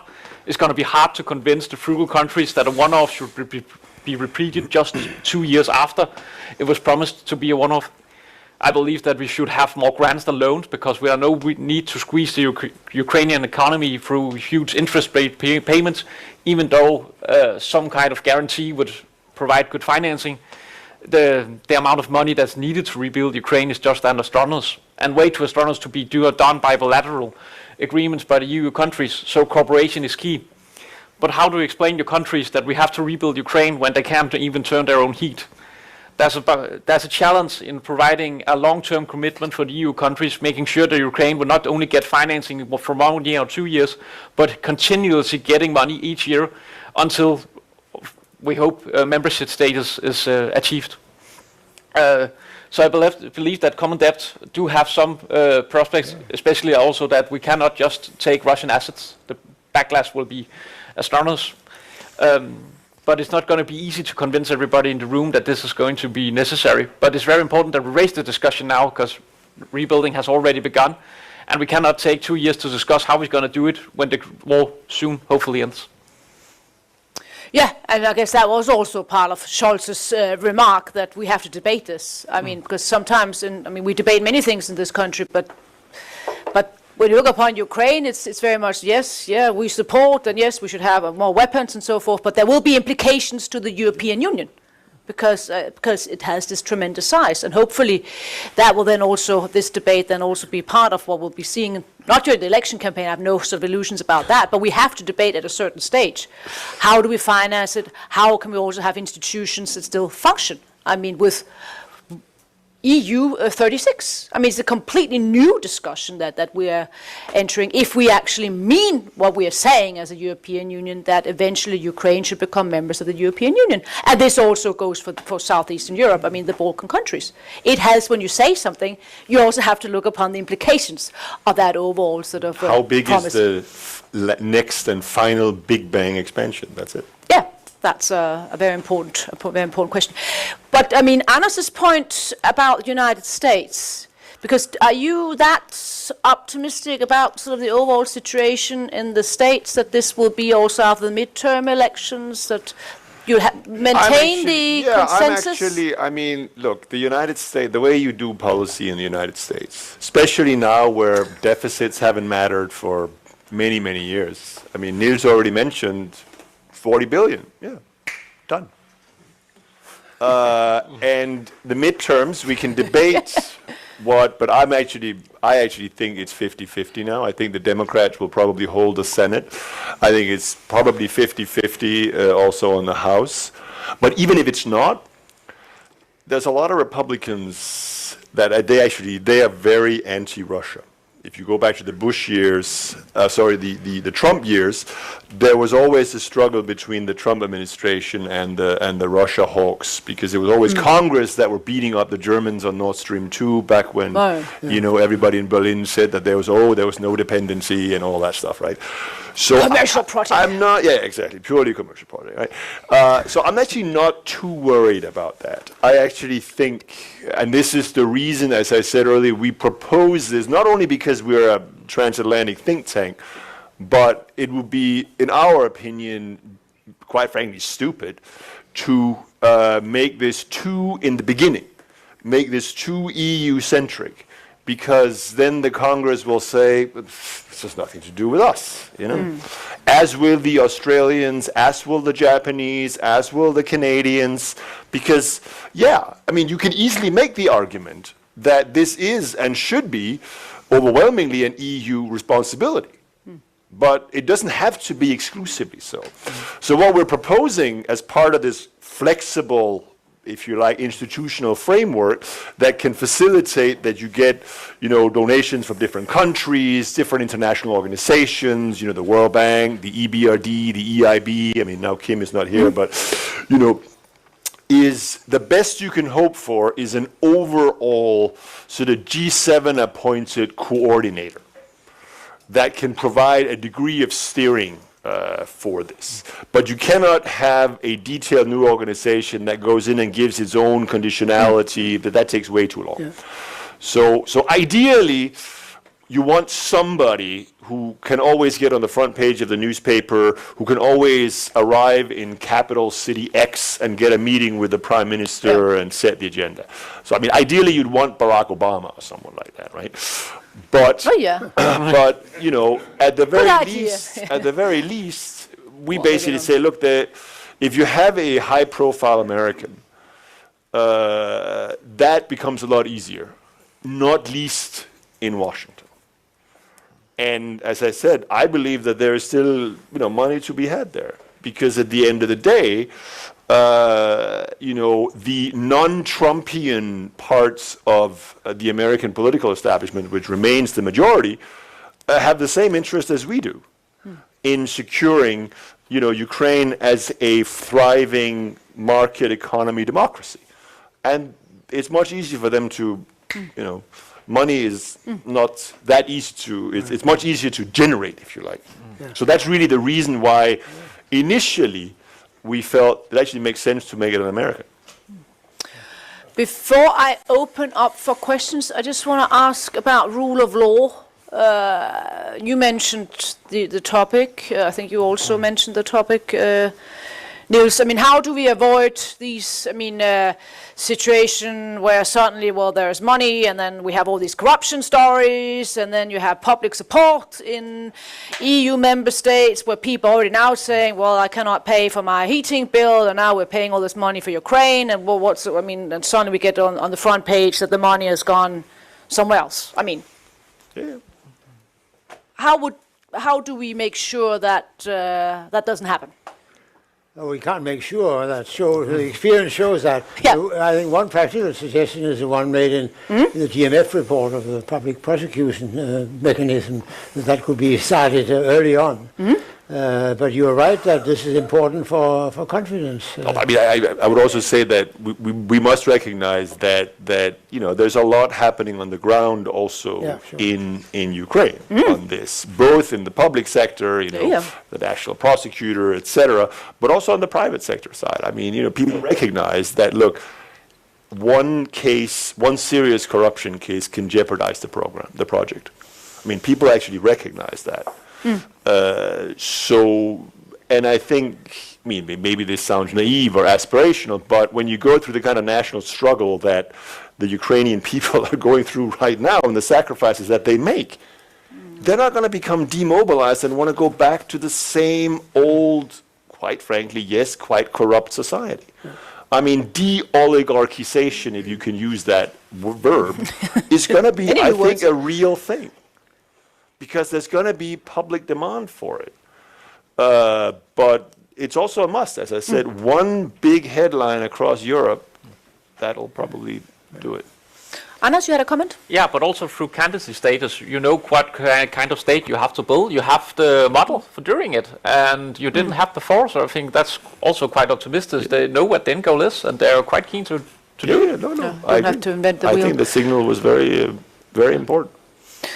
Good. I'm now open for questions. Yes, over here. Please state your name and affiliation. Wait for the microphone because he's just Jesper Krag Petersen, COWI. I have a remark and a question. and the remark is that I think that we all, and it goes for Ukraine, it goes for European Union and others, can learn a lot from Western Balkan and what we did in the wake of the wars in Western Balkan in the 90s. And believe me, there were lots of problems, lots of challenges, lots of barriers, but we also managed, I think, to overcome those barriers.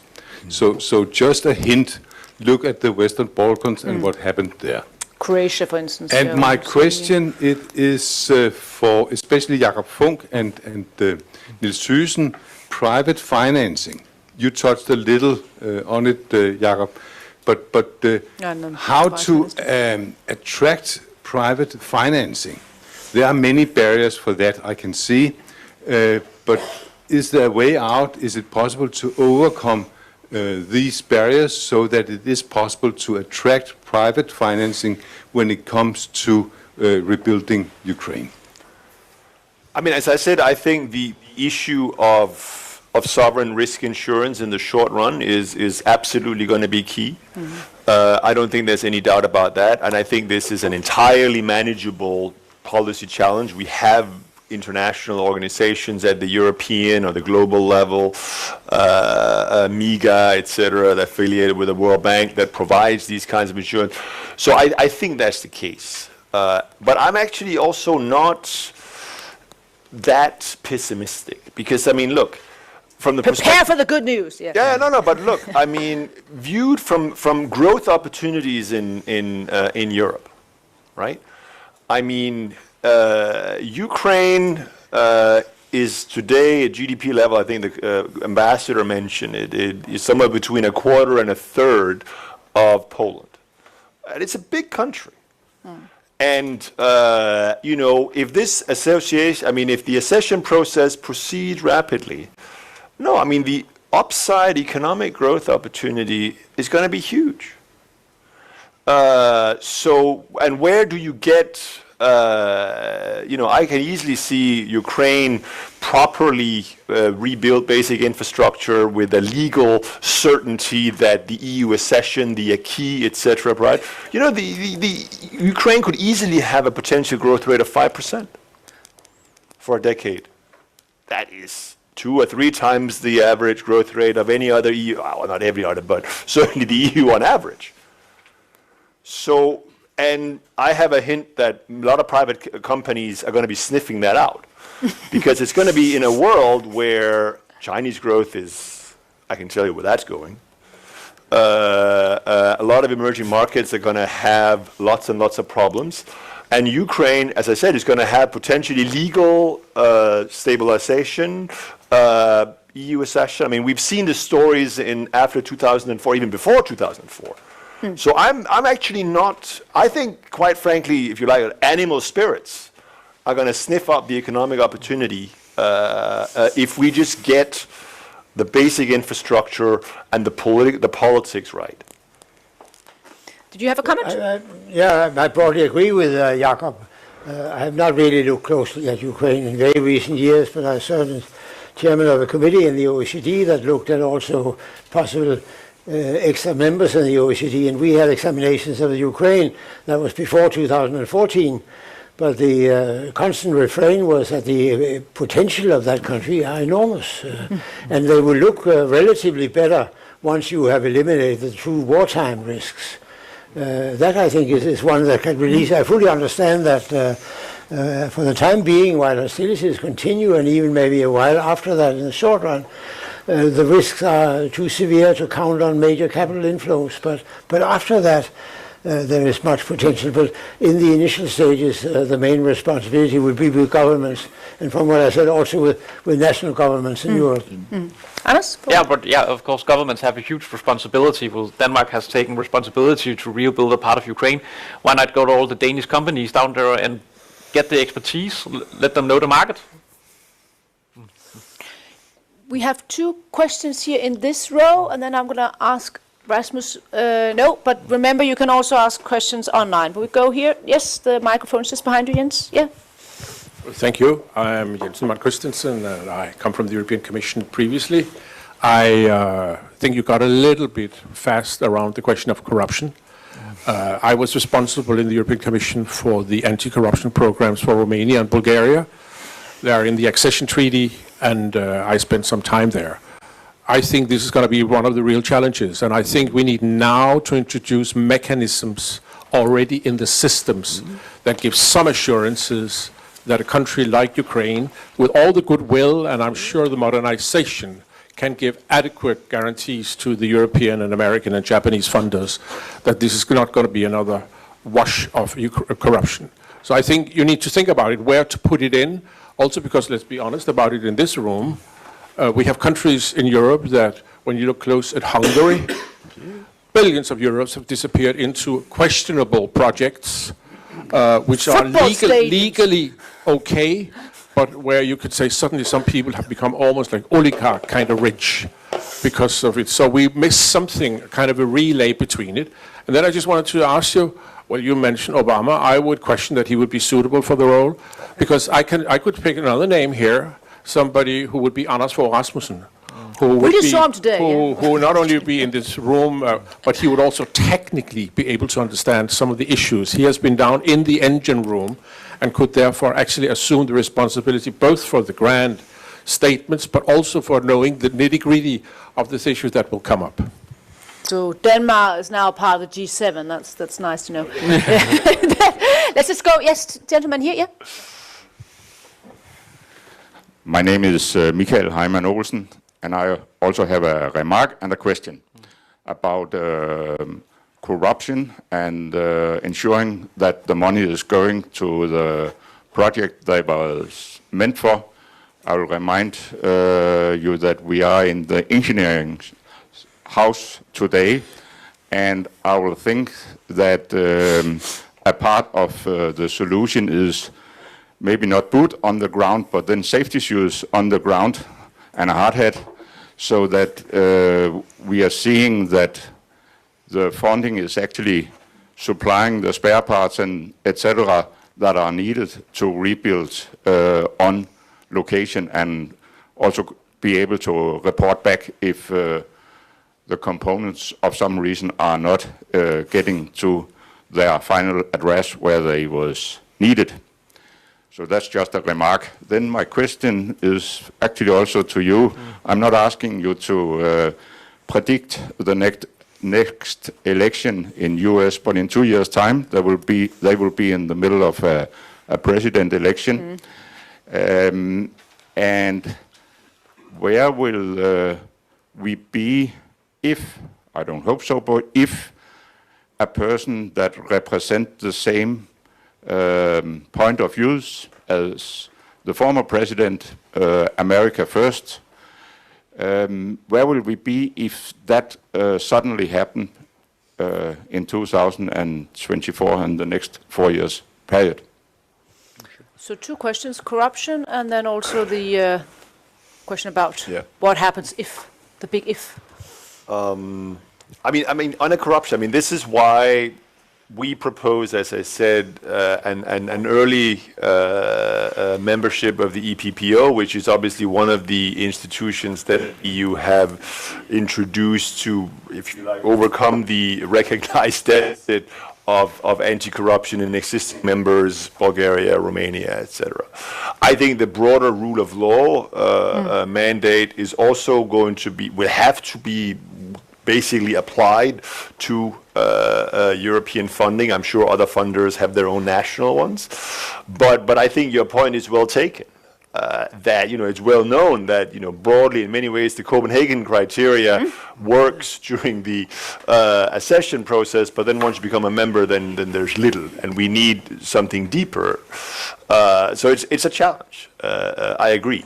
But it's one that we try to address in the report. But as I said, I will just repeat what I just said. Unless the Ukrainian people wants to fundamentally change their own living conditions after the war, which I believe they will, then this will fail.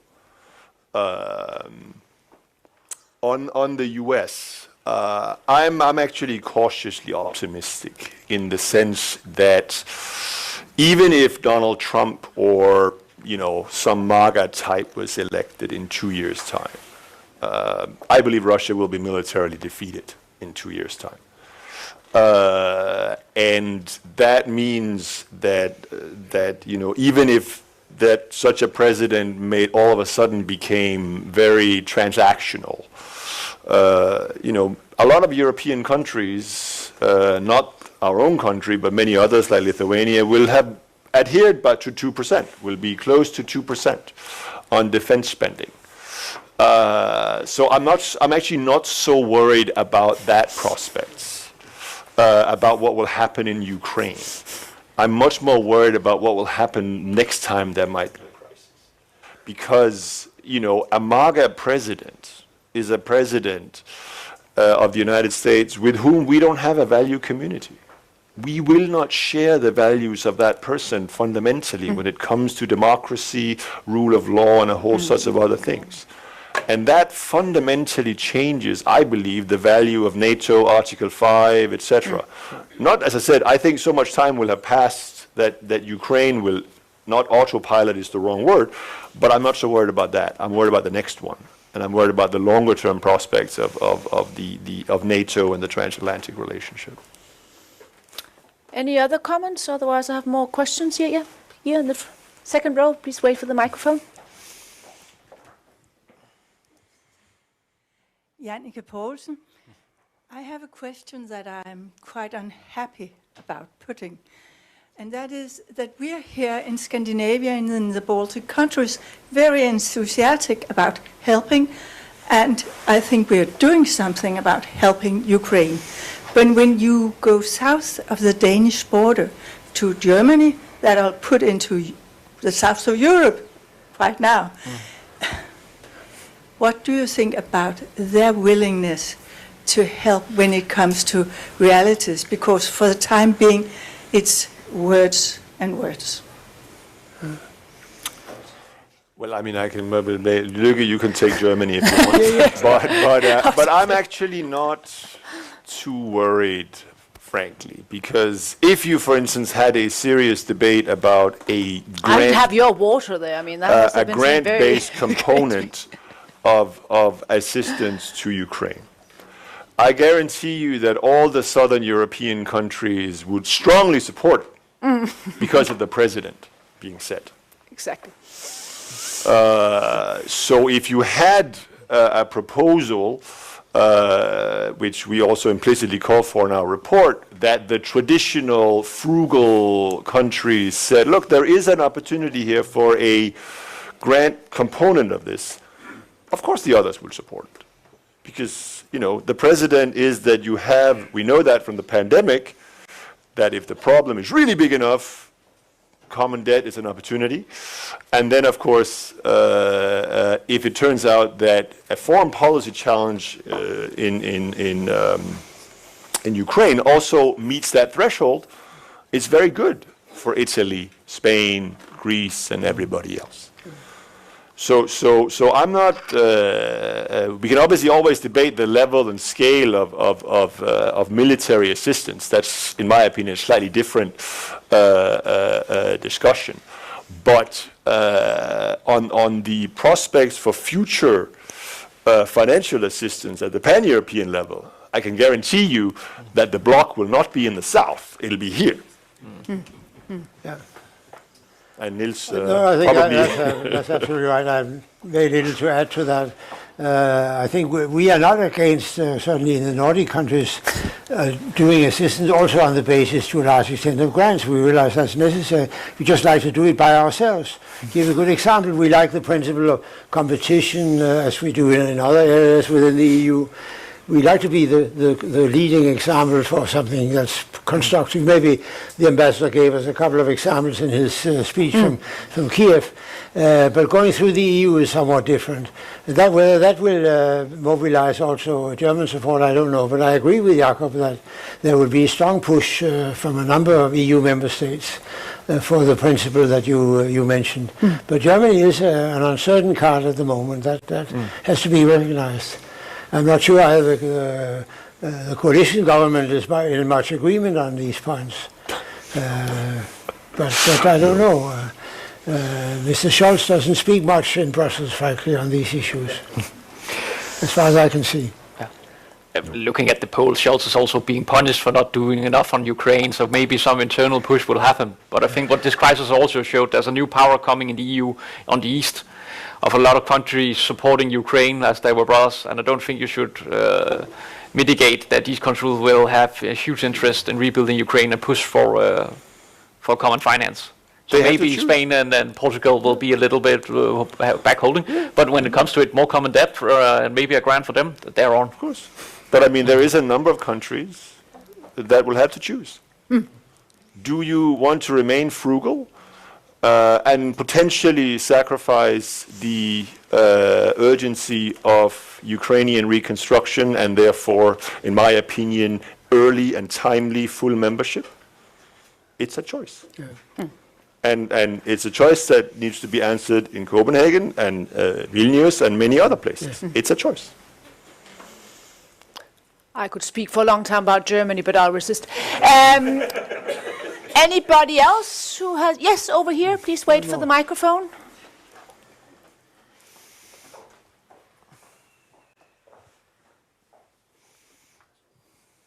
Ja, det er Flemming Trapp.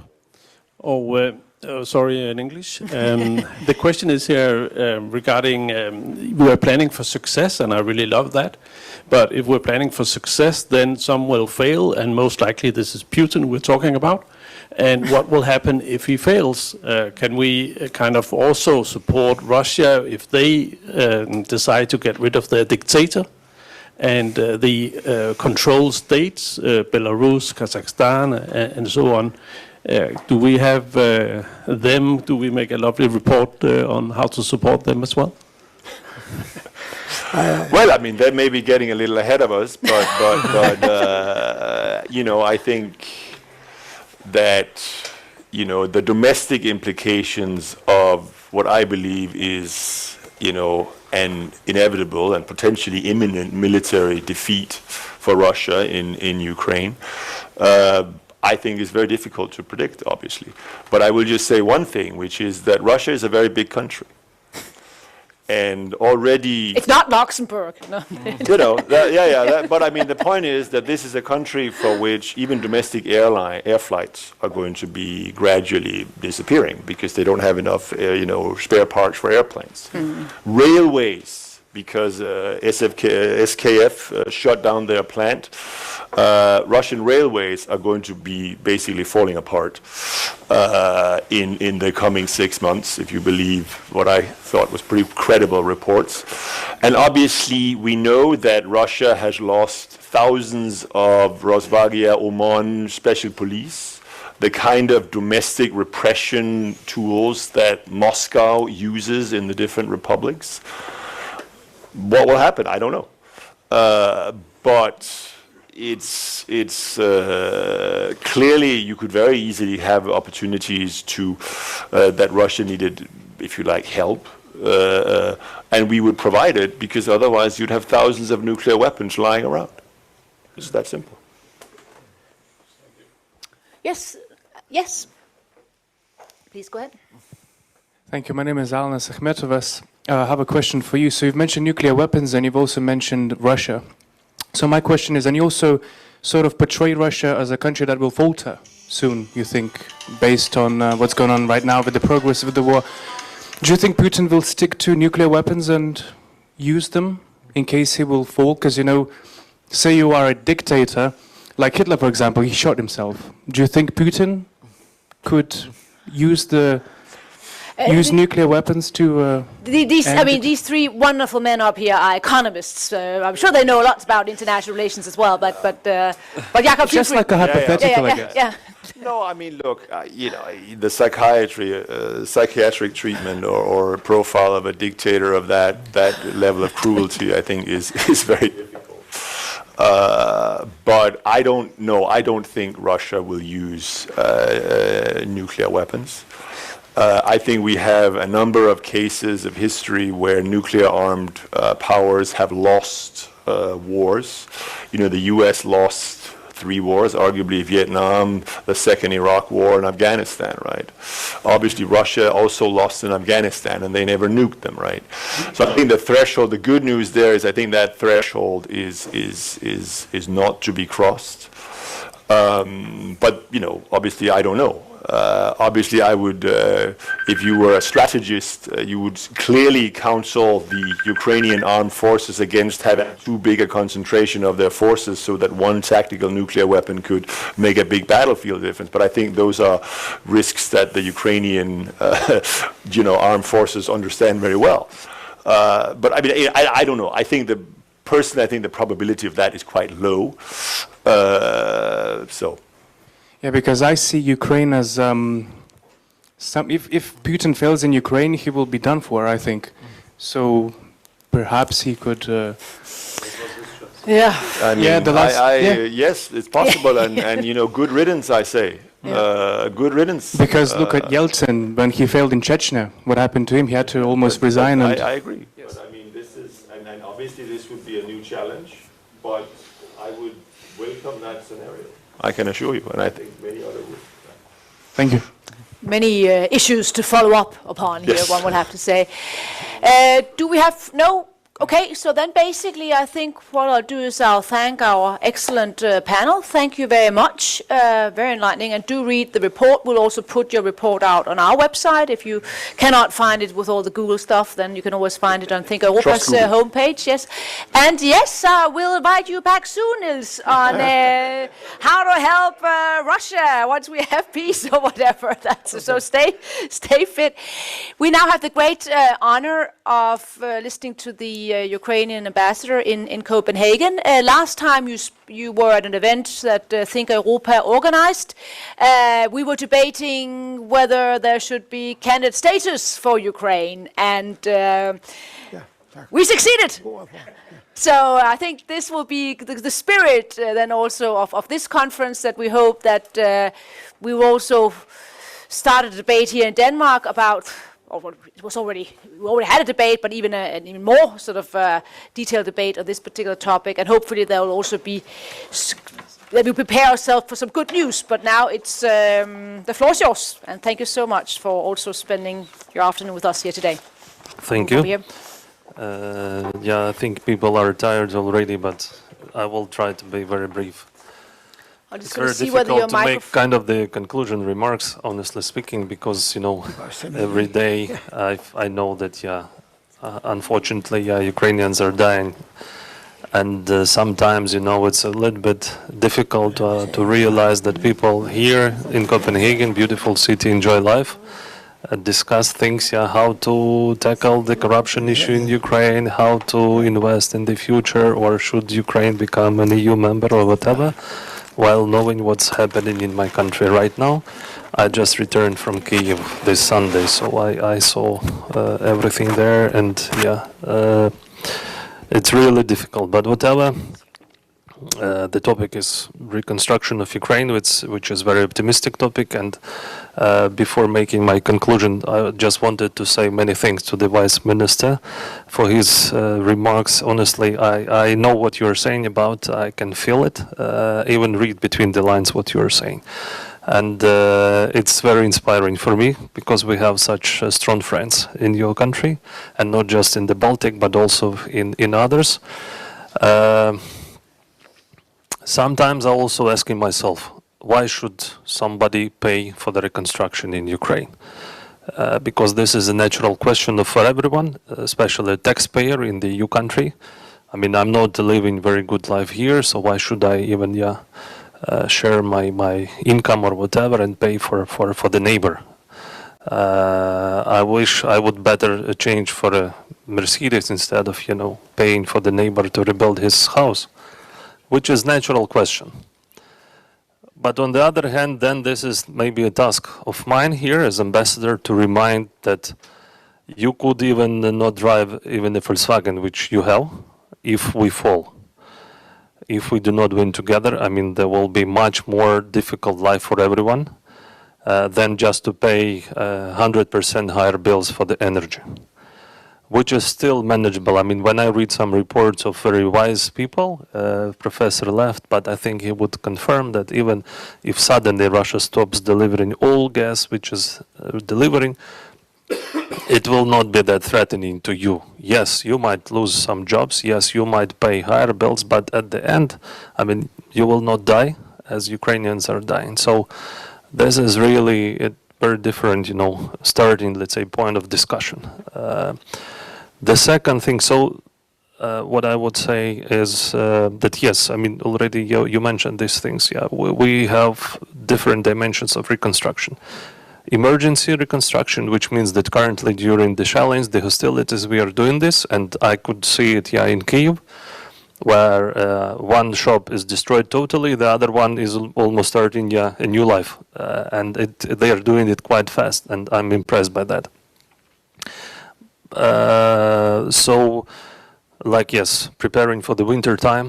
So you should change the windows, you should change the doors, you should change the heating system, you should, what we are Ukrainians doing, buying new radiators or alternative one, installing new electric heater instead of gas heater in the house, buying diesel generator, so at least those who can do that. And I would like to remind you here, for those who are thinking that you are helping rebuild Ukraine, honestly, you're helping yourself.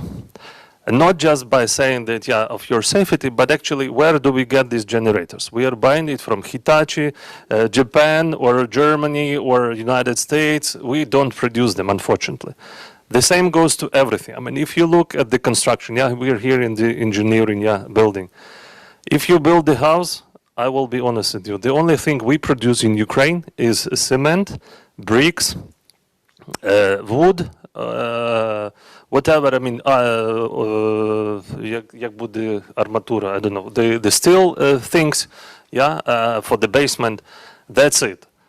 Almost that's it. All the rest is import. So starting from parquet, furniture, tiles, roofs, I mean, everything.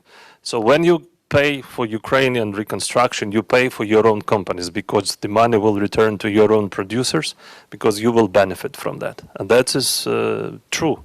So I'd like to say that don't be afraid of helping Ukraine because you're helping yourself. And that's how we see also Ukraine as a new driving force for your also more speedy, let's say, development of your countries.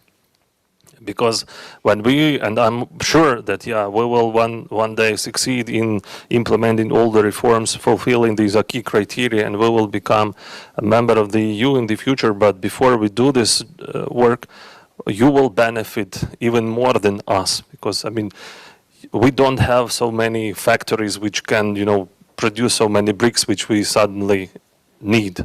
We don't have so many engineers which can rebuild 300 bridges at the same time, but they need to be rebuilt. So if not now, then we need pontoon bridges. We don't have them as well. So we're asking you to help. So even if your government donates some money, the money from one pocket goes to the Danish company which provides this pontoon bridge. So you should also understand that you're helping yourself. The same goes, by the way, with the 6 million migrants which unfortunately are here.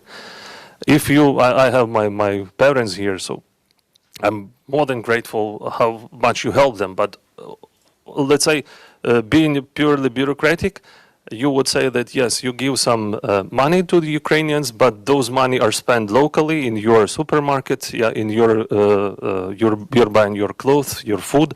We are paying for the utilities, we are paying for the rental costs. So everything is stayed here, plus the pension or the salary which we receive from Ukraine, we're also spending here. So we don't take the money out of Danish economy, it's vice versa. We are investing a little bit into your country. But this is the way how friends are cooperating, and I'm really grateful for your support here. A lot of discussions about the corruption. Yes, you're right. But here I have kind of the pills, magic pills from that.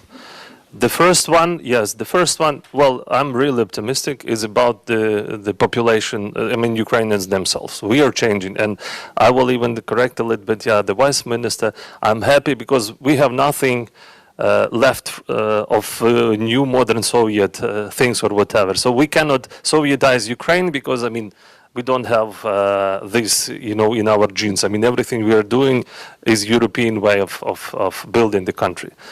Yes, it could be faster, it could be slower, but in general, I mean, I'm here on the, let's say, safer side that we will build a European country and nothing related, unless we fail and Russia will occupy Ukraine. This is the only scenario when we can continue building Soviet country in our territory, on our territory. So we will build everything from scratch, European way. About the corruption, imagine that currently more than 1 million people in Ukraine have guns in their private hands, yeah, because we have given to the men the guns, so those who join the army or those who are in the territorial defense, also police officers, etc.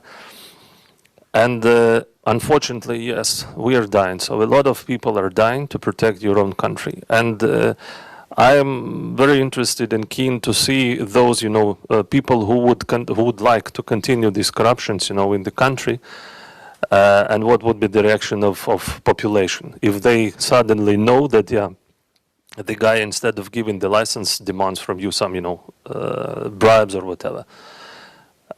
So it will be very interesting to observe. I mean, believe me, unfortunately, police will have more and more cases of killings or bombs attacks or whatever. So this is one, let's say, insurance as for me against this level of corruption which was in Ukraine. The second thing is 6 million of people currently live in Europe. So 6 million of people will return from European countries with the mood how Europe is living, because they know now they are not tourists here. They go to your schools, they go to your labor market, they work here. So this is also a big leverage in our hands how to speed up the reforms in Ukraine, including fighting corruption. Because when they return home, they would definitely disagree that we should behave the same way as it was in the past. So this is also a very big tool in our hands, as I can see. Plus, you are saying also about assistance. What I would definitely encourage our partners, US, EU, and other, that yes, you're right. I mean, the money you will provide for Ukraine, you should also provide kind of the control, and this is natural. So the professor said, what should we, let's say, copy, kind of the Marshall Fund or reunification of Germany or other way. In my opinion, I think we should copy Baltic countries or Eastern European countries when they were striving to become a member of the EU. So this is the easiest and maybe the right way how to, let's say, yes, give a carrot, so that, we encourage you to do this and that. On the other hand, you have a stick, because if you don't fulfill these regulations or that regulations, so you're still not in the club. So definitely we would encourage creation kind of the joint force or whatever, when you will also control the expenses of the money you donate, and we would appreciate that. You mentioned EPP. I think we should maybe it will come soon. We should introduce kind of the, I don't know, British law in our legislation, so that investors should be also, let's say, be protected in case of some, let's say, something happens to the investment. They may address a London court instead of Kyiv court, let's say Kyiv arbitrage or whatever. So I think we can do that, and believe me, you will have full political support. The political will be on your side. So we will even ask, please give us advice, what should we do as a minor step in order, let's say, to protect your future investments and health. I think we can develop these, let's say, things together. And vice versa. When we are talking about the reconstruction, our people and our government and the president in particular, he said, I want to make it not as a headache for you guys, for the partners, because it's a burden. I want to make it kind of the, how to say, attraction or like incentive for you. So we are not begging for money. What we would like, and again, maybe you can give us some advices. For example, yes, there are some parts of the infrastructure which we should build, let's say bridges, rails, roads, whatever, or kindergartens or hospitals. But when we are, for example, rebuilding the hospitals, the idea is not just give us money, we will rebuild it. But we would like, for example, if a Danish company rebuilds the hospital in that city, we would like to continue this company to run the business, or at least if it will be the construction company, then maybe you will have also a private hospital, a Danish one, who could be interested, let's say, to run the business in Ukraine as a hospital. And then he knows that, yes, the hospital will be built, let's say, according to your standards, Plus, he can, let's say, benefit from that because the patients will come and we as the state will cover, let's say, for each and single patient who receives treatment, some compensations or whatever. So that we would like to make it attractive also for the investor, not just to build, but also to continue running this business. The same goes to other different projects. Yeah. So we want to make Ukraine an interesting investment for the investor's country, not just a burden for you. Also, we're talking, for example, currently we all observe this dependence on gas, on energy, on food, and a lot of things. Yeah. Ukraine has more than 1.2, or if I'm not mistaken, it's around 3 trillions of cubic meter of gas, of deposits which have been already known during Soviet time. We have maps, but the infrastructure is not developed. And because of, I should admit, corruption in the past, foreign investors were afraid of going into these very interesting projects.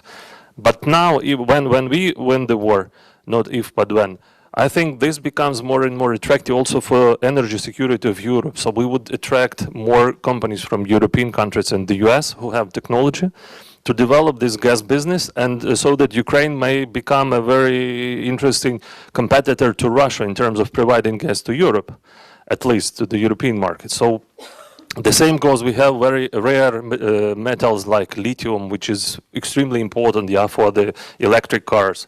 So we have a lot of deposits of interesting things in Ukraine. And this might also become a very interesting, let's say, tool for European countries and companies in particular, to invest into this business. So when you build, the judicial, let's say, system more or less reliable, I'm more than sure that investors will come and see a lot of potential in Ukraine. Not just for the taxpayer, it should be a burden, but it will be very interesting in terms of investments, a way of developing the country. And last but not least, maybe it will be, how to say it, unpolite to mention, but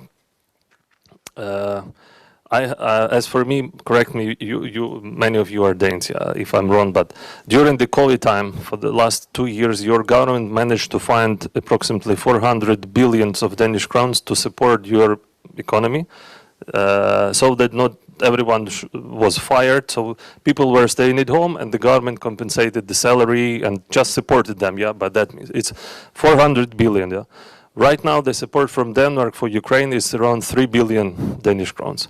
So it's on less than 1%, let's say, of the amount you found easily to survive the corona pandemic. So it means that if we look into how more efficiently the money could be spent in the EU as well. Maybe we should, pardon to say that, organize less conferences, but the money which the municipality has, or concert, may spend for helping Ukraine. I think we can do that easily. You mentioned it's less than 1% of GDP, So I think if you look at Ukraine, how much it will contribute into your security.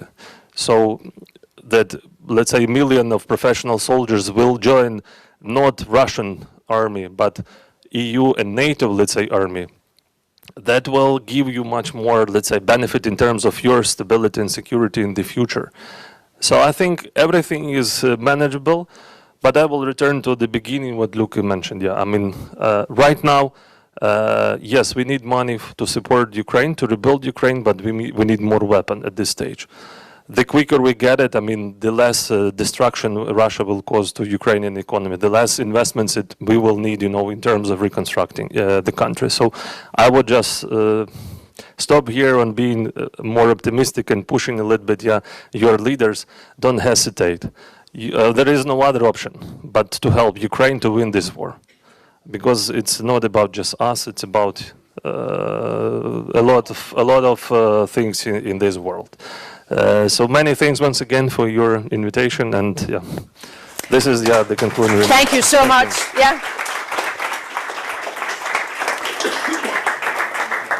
Thank you so much.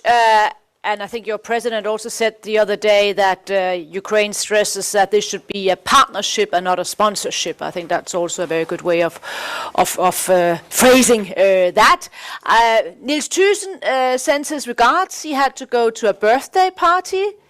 91. Woo! Talking about optimism. So I just want to say thank you so much for coming. Thank you to our co-organizers.